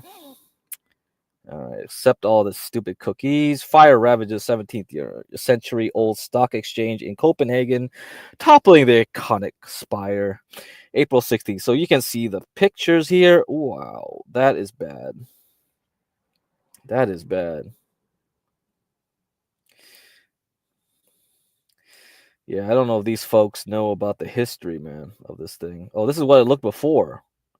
Let me see. Oh, man. Look at that Batman. What the hell? Wow. So that was where everyone was screaming and yelling and trading back in the day. Marijuana sucks, Dwale. Don't do marijuana. Margins are very weak. You know what you should be in? You should be in psychedelic, mushrooms, DMT. This is where I'm at. I'm in those stocks, man. Marijuana was a great trade in 2018, but it's been failing ever since, dude. All right, yeah. So if you want, I mean, you okay? Yeah, you're in Europe, so I don't know what you can do with this, but here, this is the ticker symbol on the New York Stock Exchange and Nasdaq. So I don't know if you can trade U.S. stocks, but you can buy these on the cheap. They're like $1 or something, and the other one's like $3 something. So ATAI, MNMD. So DMT, mushroom, magic mushrooms. This is where it's at because they have medical purposes with this one. These are actually drug companies. So, all right, there you go. Okay, let's get back to the video. One of the interesting things over the last couple of weeks is sometimes people make the assumptions that if you're able to decrease the cost of any type of technology component, in this case we're really talking about inference, that somehow it's going to lead to less total spend in technology, and we have never seen that to be the case. And I think that is very much what's going to happen here in AI, which is the cost of inference will substantially come down. You know, what you heard the last couple of weeks out of DeepSeek is a piece of it, but everybody is working on this. I believe the cost of inference will meaningfully come down. I think it will make it much easier for companies to be able to infuse all their applications with inference and with generative AI. Of course, the continued question, again, given that OpenAI valuation now at $300 billion, is the large language models, these providers, Anthropic, OpenAI, DeepSeek, Gemini, are they offering the same thing, and what will distinguish them? You clearly have to believe it's going to be the applications, and that their engineers are going to be able to come up with applications, not just for the consumer, but perhaps even more important for the enterprise. That's what Alex Karp said of Palantir. He's been using the word commoditized to describe the large language models. You know, it is interesting how every different company, whether it's IBM or Palantir or even an Amazon, has pointed to DeepSeek and said, actually, this is good for us. This shows that our strategy and what we've been doing is bearing fruit, right? ARM said it yesterday on this show. So wake up moment, and I feel like there was a lot to get off their chests, these CEOs and these companies, after the freak out that we saw in the market. Right. Yeah, there's going to be some free riders who are building their LLMs on other people's hard work and money. And so it's going to be up to the latter group to establish, as David said, what. Okay, you got some idea. There's a lot of money being thrown about, so let's go. AI, this and that. Let's go. Let's get that money. So I think that's what's going to juice up a lot of the tech market for the rest of the next year and a half. Yeah. Okay. So one more video, I think, about AI. Here we go. Artificial general intelligence. This is the dream. This is what they want. They want to replace humans. All right, let's go.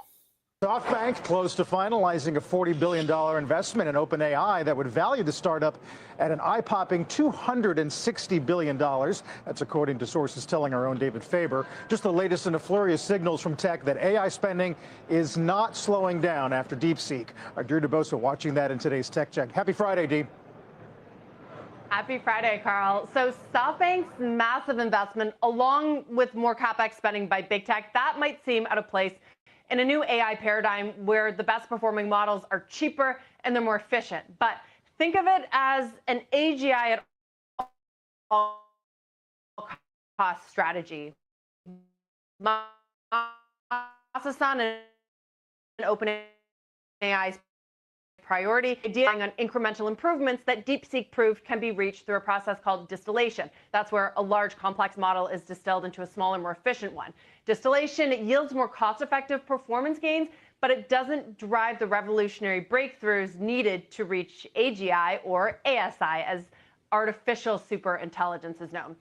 Masa-san, we know this, he only thinks big. So this is a long-term vision over OpenAI's short-term challenges. Those challenges, though, they are growing quickly and really eroding that moat that OpenAI has held for the last 2 years. Not only did DeepSeek's R1 model match OpenAI's O1 model on performance, but it revealed chain of thought reasoning, something that really delighted users, propelling it to the top of the App Store. OpenAI has since followed suit. It's also made its O1 model free, suggesting that OpenAI is now following the competition rather than leading it, as it has been over the last few years. So it went from pioneer potentially to playing catch up. A few more examples here. Its latest deep research feature, that's being reproduced by Hugging Face as an open version. And however much you think DeepSeek spent on its model, AI researchers at Stanford and the University of Washington, they were able to train a reasoning model for under $50 in cloud compute credits. It took them something like 45 minutes. And while Chinese labs and companies, they have proved over the last few weeks that they are incredibly fierce competition, American heavy hitters, they're about to make their move. Reuters this morning reporting that OpenAI co-founder Ilya Sutskever's, his new startup SSI will be valued at over $20 billion in a new funding round. Meanwhile, OpenAI's ex-CTO Mira Murati has recruited another OpenAI co-founder, John Schulman, to her startup. That's going to provide more competition right here at home from the people that know OpenAI better than anyone. This is all to say, guys, that the urgency for Altman and OpenAI and now Masa-san to make these new transformative breakthroughs is rising. Still going for it. The company has mind share and brand distribution and talent, and soon it'll have a fresh $40 billion in capital. So you can't count out OpenAI, but you do have to recognize that this is a whole new race. OpenAI has the firepower, but now it has to prove that it still has an edge, and that is going to be difficult in Okay, so you like bonds, huh? Well, Christine Lagarde. So since you're in Europe, European bonds, the interest rate that you're getting now is going down. So yes, the bonds over there are bad. So actually, shoot, you could, if you really like bonds, you got to go outside. You could buy like really African bonds. Actually, you could get really high interest rate African bonds, but then you got to worry about like the currency, the spread between the euro and whatever local currency they got. So they could fuck you up that way. So yeah, playing with like bonds is a more complex game. So yeah, especially when you do it internationally, and that's how people make a lot of money. Is that they take into account, like, this is how the Japanese carry trade. So you look at, Duale, you can look up the yen carry trade. So you buy cheap bonds, like using the yen, right? And then you go buy Japanese bonds, and then you use that money that you get from Japan, and then you go over and use it. So you transfer that money, whatever money you get from that trade, and then you go over to Mexico and the cheap peso, and then you get cheap peso, and then you get a high interest rate Mexican bond, right? That's how they did it. That's how they did it. So, or Brazilian bond. That's how you do it usually. But in general, yeah, you try to go for a higher dollar denominated bond because the dollar is stable. looking the steel makers, they are so high. I don't even know if thus has to do with Trump. Yeah, I don't know. Are you looking at the German market? It's possible that's what's happening. I mean, right now, Trump made a deal with the Nippon Steel in Japan for like they're not going to take over U.S. steel. They're going to invest in U.S. steel, but not take it over. I don't know if that's having issues with that, but overall, like copper is moving up, but it won't really get a big boost until later this year. So I'm not sure if that's translating into aluminum and iron and all the other base metals, So aluminum is another one too, yeah. But that depends on if you have war. If you have war, a lot of war, aluminum goes up really nicely. Yeah. And if you're going to talk about bonds, I'm going to play this one. So Christine Lagarde, she's still the head of the ECB, European Central Bank. Thank you so much. Merci beaucoup. As you can tell, I do as I'm told, and I thought I had to stand up at the time when my immediate predecessor would sit down, and clearly I failed. Good afternoon, and thank you very much for having me with you. I would like to thank the National Press Club and especially President Angela Grilling-Keane for not only inviting me to this prestigious venue, but essentially presenting the outline of what I want to talk to you about now. So it's as if we had prepared that together, which we have not. Now, let me first of all, of course, begin by wishing you all a Happy New Year. I guess it's still time to do that, given that we are just exactly halfway through between our Western New Year and the Lunar New Year, which will loom in a few weeks' time. I think it's also appropriate to wish ourselves a Happy New Year, given what I would like to talk to you about, which has to do with the global economy and what we should expect for 2014. Now, I'm going to test you numerology skills by asking you to think about the magic 7. Okay? Most of you will know that 7 is quite a number in all sorts of themes, religions, and I'm sure that you can compress numbers as well. So, if we think about 2014, all right, I'm just giving you 2014, you drop the 0, 14, 2 times 7. Okay, that's just by way of example, and we're going to carry on.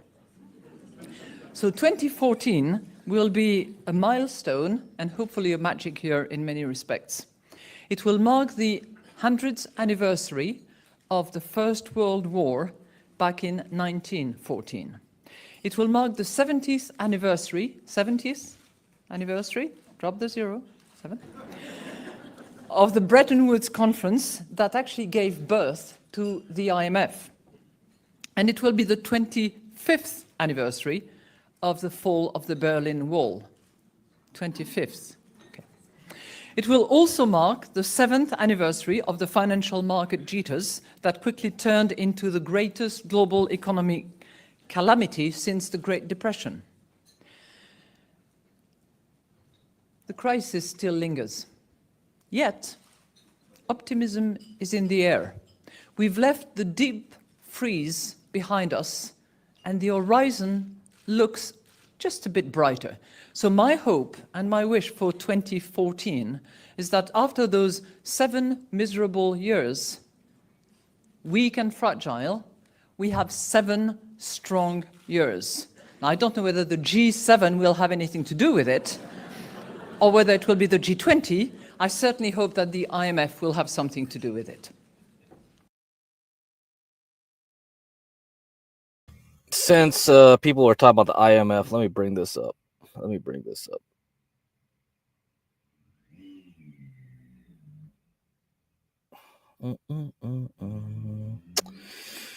Oh, man. Let me see. Where is it? Come on. Where is it, Streamlabs? Get to it. So you talk about numerology, right? So we're going to do the DeMark stuff here on SMCI. I got the 13 count last week on Monday. Another reason to buy. Very good. 13 count here. after another 13 count here, and now we've hit the exhaustion level at 42. So is this the near-term resistance? Yet we have a D wave at 66.98. So, you know, a lot of this DeMark stuff has a lot to do with looking at Fibonacci numbers and all this stuff. And I'm sure it has something to do with numerology, esoteric patterns. And, you know, the market is just a reflection of the inherent pattern of the universe. So I'm sure, yeah, eventually SMCI will get up to 66.98, maybe, right? But in any case, what I'm going to show you is this. This was the previous head of the IMF. So before Christine Lagarde, like, she went on to being the ECB head, you know, she took over the IMF from this guy. And the way this dude got kicked out was because he had a sex scandal. This was pretty popular. And this was back in, looks like 2011. Okay, so Strauss-Kahn, Dominique Strauss-Kahn, all right, was appointed managing director of the IMF on the 28th of September 2007 with the backing of then President of France, Nicolas Sarkozy. He served in that capacity until his resignation on May 18th, 2011, in the wake of an allegation that he had sexually assaulted a hotel maid. Interesting. The charges were later dismissed. Well, doesn't matter. He got kicked out anyway.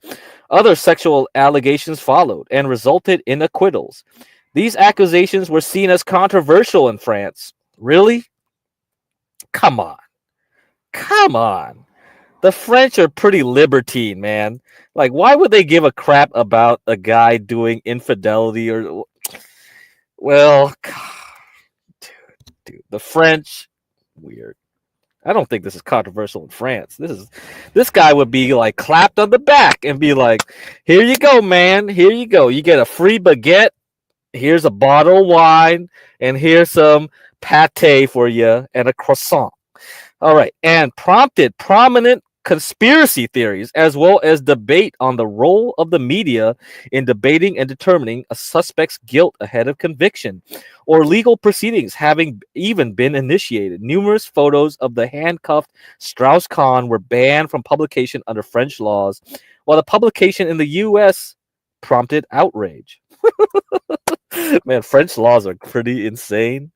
If we had like Juan up here, you know, I wanted Juan to explain the differences between civil law and common law, and then later on explain like the peculiarities of, like, you know, it would be great to have a segment where Juan goes over strange laws across the world, right? Strange British laws, strange French laws, strange Spanish laws, strange laws in South America, Mexico, and the United States. You know, we could see like how these legal traditions create peculiar like interpretations and how about rights of humans and other things. Pretty bizarre, I think. So yeah, quite interesting. Wait a minute, is that the name of the girl? Oh, this dude rated that Senegal. What? Oh, you mean raped? Oh, it was Senegalese? Oh, interesting. Oh, this guy got some jungle fever, huh? This guy got some jungle fever. Oh, hey, what's up? What's up, Grace or Ben? Yeah, what's up? Yeah. So, yeah, this is some jungle fever shit. Oh yeah, you know the French. Come on, they can't. They love that black nectar. The French can't resist. You know that, Diwale. Come on, you know that. They love that black booty. You know, you can't resist. You cannot. Anyway, yeah. So, all right, guys, we're almost at the 2-hour mark. Please like and subscribe. You know, donate to Portia J. Cash App, $PORSHAJAYE, and they have PayPal with the same email, PORSHA@jghb.info, and you can email that. Yeah, they love their chocolate. That's right, they do. They do love that chocolate. They can't resist. They gotta get that. All right. All right, I'll see you guys later. And tomorrow we have Shopify. Actually, we have Coca-Cola, Humana, all that stuff. So I'll put this up back on the screen for you guys. And we can, for you guys to screen cap this so you know what's going on this week. These are the major, this is not every earnings, right? This is just the major earnings we got this week. And you can screen cap that. And Shopify's tomorrow morning, Coca-Cola's tomorrow morning, Humana's tomorrow morning, BP's tomorrow morning. And we'll go on from there, and we'll see how Supermicro does. So SMCI, Upstart, Lyft, DoorDash. Yeah, I'll be looking at that in the afternoon on Tuesday. Okay, guys. 10 minutes till whatever. And I don't know if like who else is going to come up later today. I mean, I don't know where HB went today, but maybe he'll come back tomorrow morning. All right. So hopefully we got HB. Please. Yeah, you know, I covered a little bit of Chinese stock market. The Xiaomi. Okay, here. I'll show you again. But I already covered a little bit of it. I'll cover more later on as we go on. But like a lot of that stuff now is personally, it's not the time to buy. You should have been buying whatever. Like I'm just kind of amazed stuff didn't really do anything. So I'm stuck right now where I can't sell. I don't want to buy more. I don't have enough of them. Okay, but I should have gotten if I knew like the tariff stuff was really gonna not matter, and it was actually a positive thing for this. So let me show you Xiaomi. So in the U.S. stock market, it's in the pink sheets over the counter. You can use XIACY. I don't know if they list elsewhere. So Duale, if you have a Hong Kong account for some reason, you probably have to be married to someone in Hong Kong. I think the Chinese are very strict about who gets to access their stock market, unlike the U.S. The other one is BYDDY. It's also listed, pink sheets. This is one that's been doing quite well. BYDDY. And so BYDDY is mostly EV car maker in China. And XIACY does lithium-ion batteries. They also are in EV car making. They're also in other things like cell phones, smartphones. So those are the ones that have done quite well. And those are my major picks. The other one is KC, Kingsoft Cloud. Kingsoft Cloud. Okay. I have no idea why the stock always goes up, but it just goes up. It doesn't care. Even when it goes down, it eventually just goes back up even higher. It just does not care. So from $2 to $20 nearly, 18, I have no clue why it does what it does. It ignores most of what China does. It ignores most of what America does, even. Like, it's a software company. It's a data center company, I guess, cloud company. But it doesn't really follow cloud company stocks in the U.S., so it's not following that. I have no idea what the mechanism of. It seems like every time they issue a new SEC report, like they file a 6F. I think that's a foreign issuer's SEC report. They seem to say something good because every time they do that, the stock pops up again. I'm just like, what? Can you just stop it? Because I was hoping it could get back down to 7. I could buy more, but nope. It's at 18. All right. Look. Okay. You just want to go back up to here, like $70 or something without stopping. I have no clue.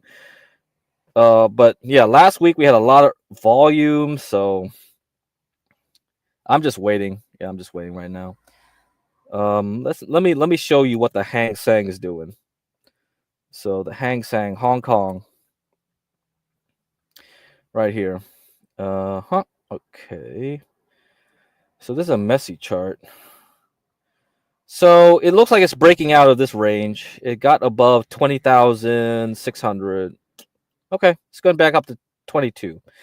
So this is very bullish. Yeah, so tariff did not kill the momentum here.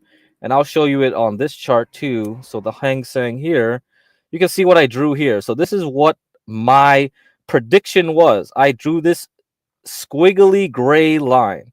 You see this? You see this? I said it would go down, go up, go down, go up, go down a little bit now, and then the next move it's going back up. So around June, I think we're done. So China is going to fly up like crazy. This whole structure here, if you look at the Wyckoff structure, you got selling climax, automatic rally, secondary test, spring test, last point of supply, sign of strength. So this whole thing has been beautiful. I've been waiting for this moment, and it looks like it's not taking a break. It might take a break sometime down the line, maybe when the US stock market goes down in March, but at this point, this will be a very good year for China. So it will recover everything it lost since around 2018, 2020, because yeah, Xi Jinping is crazy. The guy is a nutball. He likes regulations. He doesn't like big tech companies to get too big. That's outside of communist control. So that's why you saw Baba, like here, Baba get their asses kicked. So they got their asses kicked since November 2020. You know, regulation. Jack Ma disappeared. They thought he was kidnapped or something, whatever. So he went from $300 to $70. Now it's back to $100. So yeah, this is the time. This is the time. That's why it's so Diwali, it's just terrible. Investing in China is terrible. They have high restrictions. They want foreign money in there, but if you want to cash out, they make it hard for you to get your money out of there. Okay.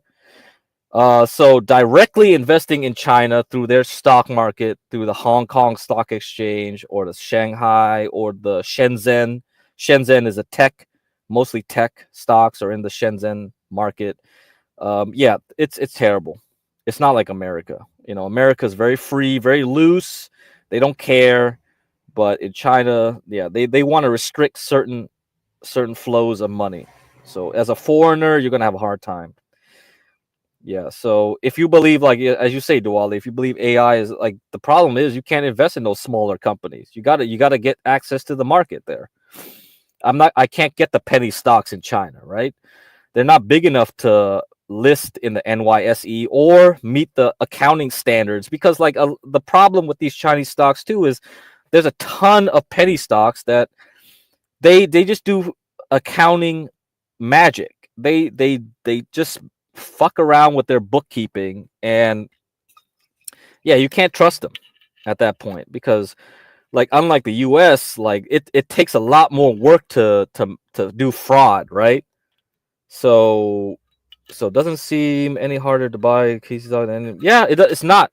The only problem is because, well, it's the problem with Chinese stocks overall is because they have huge gaps because they run on the Chinese market. So overnight gap ups, you can't get those trades.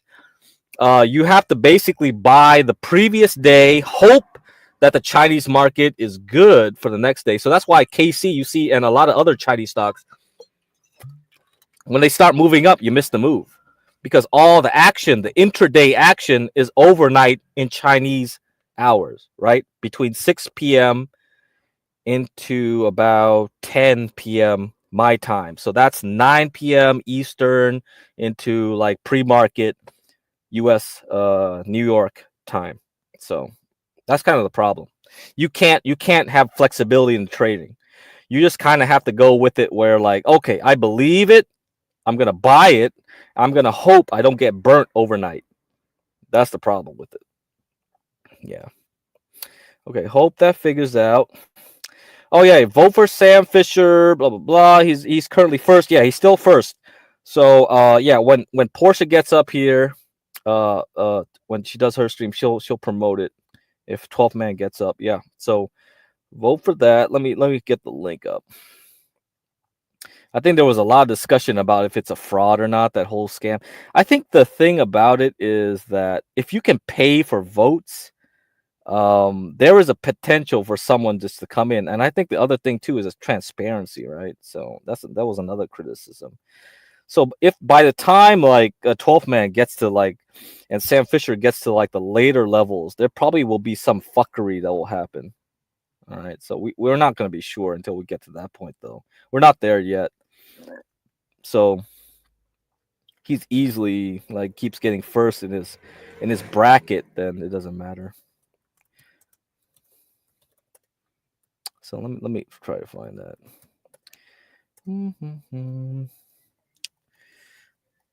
So yeah, this is the link for it. Yeah.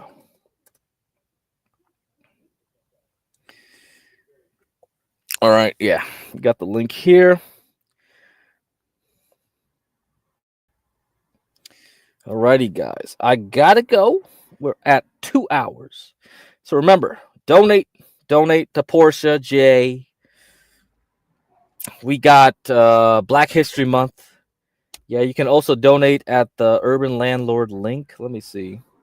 In Streamlabs. Yeah, you could use that. Let me find that for you. Streamlabs.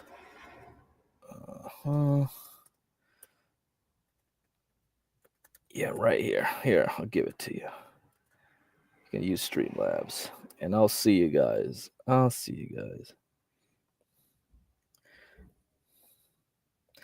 Yeah, I don't know, Tropes. No idea. I mean, if it's a legit donation to like an actual cause, I don't mind. I don't think it matters. But if it actually just goes to some scheming yeah, you know how charities work, man. I have no clue, Yeah, so there's always a scam going on. There's always a scam. So yeah, support the stream, guys. Streamlabs right here. Yeah, so you know how it goes. There's always a scam in the world. But we're not a scam. We're the Urban Landlord channel. We're not scamming you of anything. I give you free information every damn day. Yeah, I'm not into scamming people. I see no point in it. If I really gave a shit about getting more money, I think there's easier ways to make money than robbing grandmas out of their. Actually, hey, I'll play this before I leave. Have you checked out this AI? There was this AI that was scamming a scammer. So check this out. Check this out.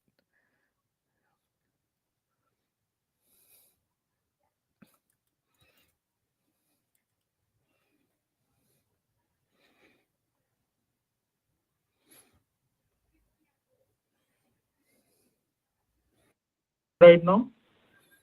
No, I think it's off at the moment, but I'll get it turned on in just a moment. Can you please tell me first? Actually, I'm talking about your private computer, not a company computer. Oh, I see.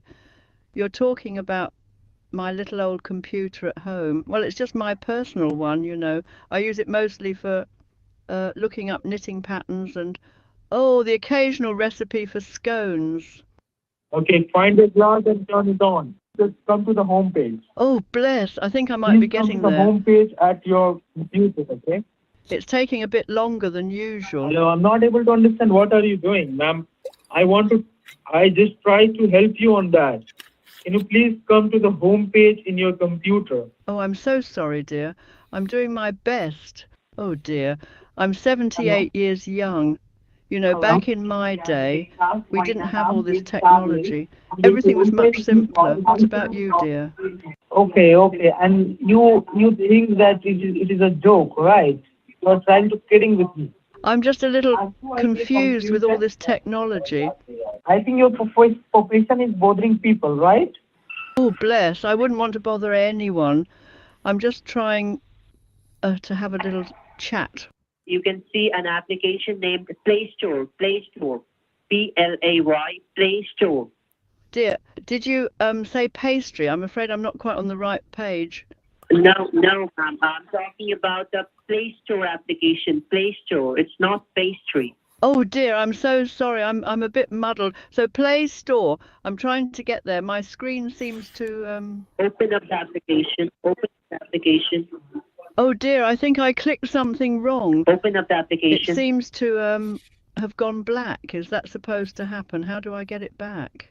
But you can't see anything right now. That's right, dear. Just blackness, like the night sky. I hope it comes back soon. What should I do? turn on your mobile phone, ma'am. Turn on your mobile phone. Oh dear, let me just check the buttons. I think I pressed something. It was so long since I turned this on. All right, dear. I'm going to press and hold this button for a moment. Like, ma'am, if you're aware of that and you don't know how to use your mobile phone, like if you're wasting our time, then you're going to lose all of your money, ma'am, because somebody's trying to take out your money and we're just trying to upgrade the security. Oh, I've got the home screen back. Yeah, just open up the Play Store application, ma'am. Try to find out the Play Store. Play Store. Oh dear, I see a triangle icon, but I'm not sure if it's the right one.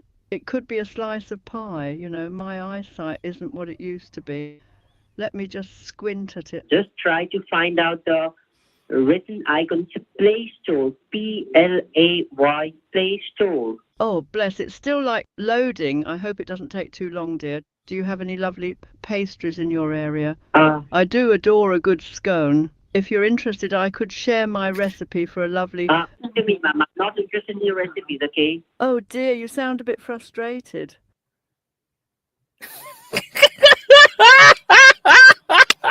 Oh man, I want a good recipe for scones. Hey, come on. If AI could give me some good recipes, I'm down for it. Yeah, this is some crazy shit. Yeah. Man, if AI versus AI versus scammer, oh man, shit, this is some fucked up shit. Yeah. Me too, man. Me too, also guy. Yeah. These fuckers, man, get a real job or whatever. It's like seriously, fucking shit. Yeah. So tropes. Yeah, there is. So the thing is. So a lot of people can vote free every day through the Facebook, but yeah, at a certain point, people can put in money.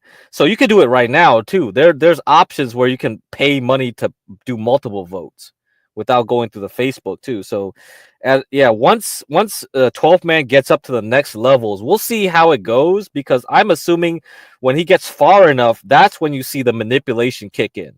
Like people are just gonna start like using the paying votes and not doing like the free votes and all this crap, and it's just like, I don't know what's this shit, man.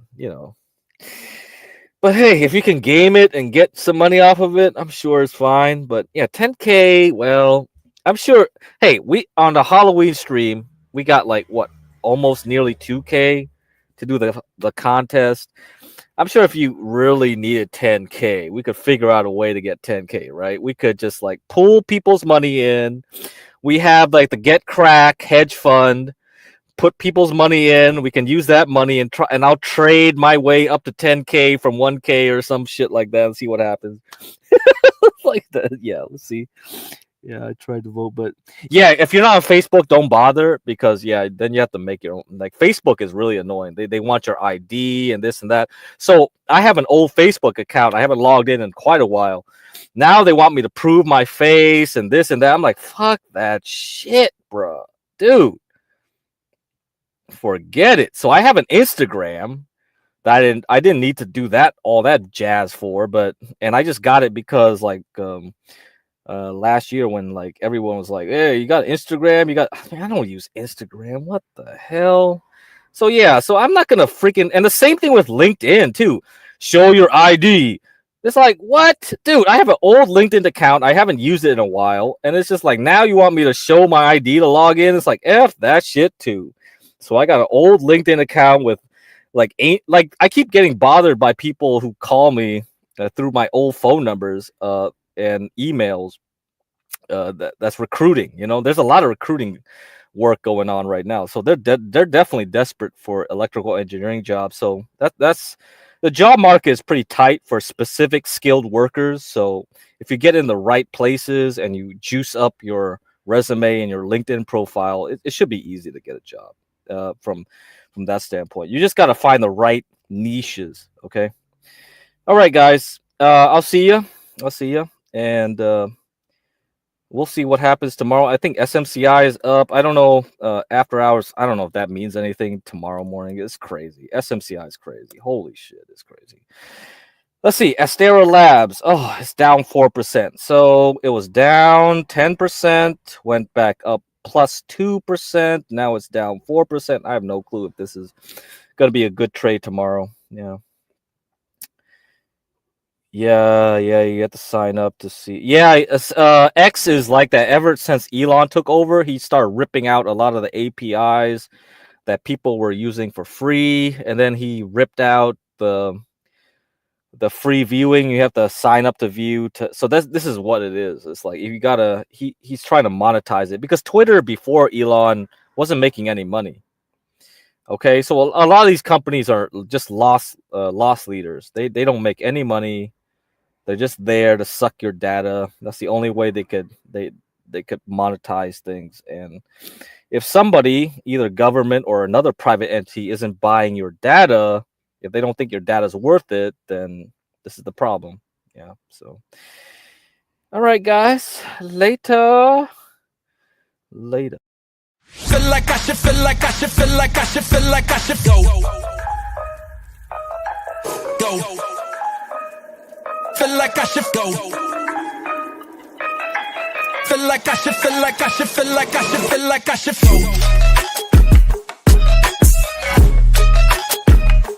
Feel like I should go. Feel like I should, feel like I should, feel like I should, feel like I should.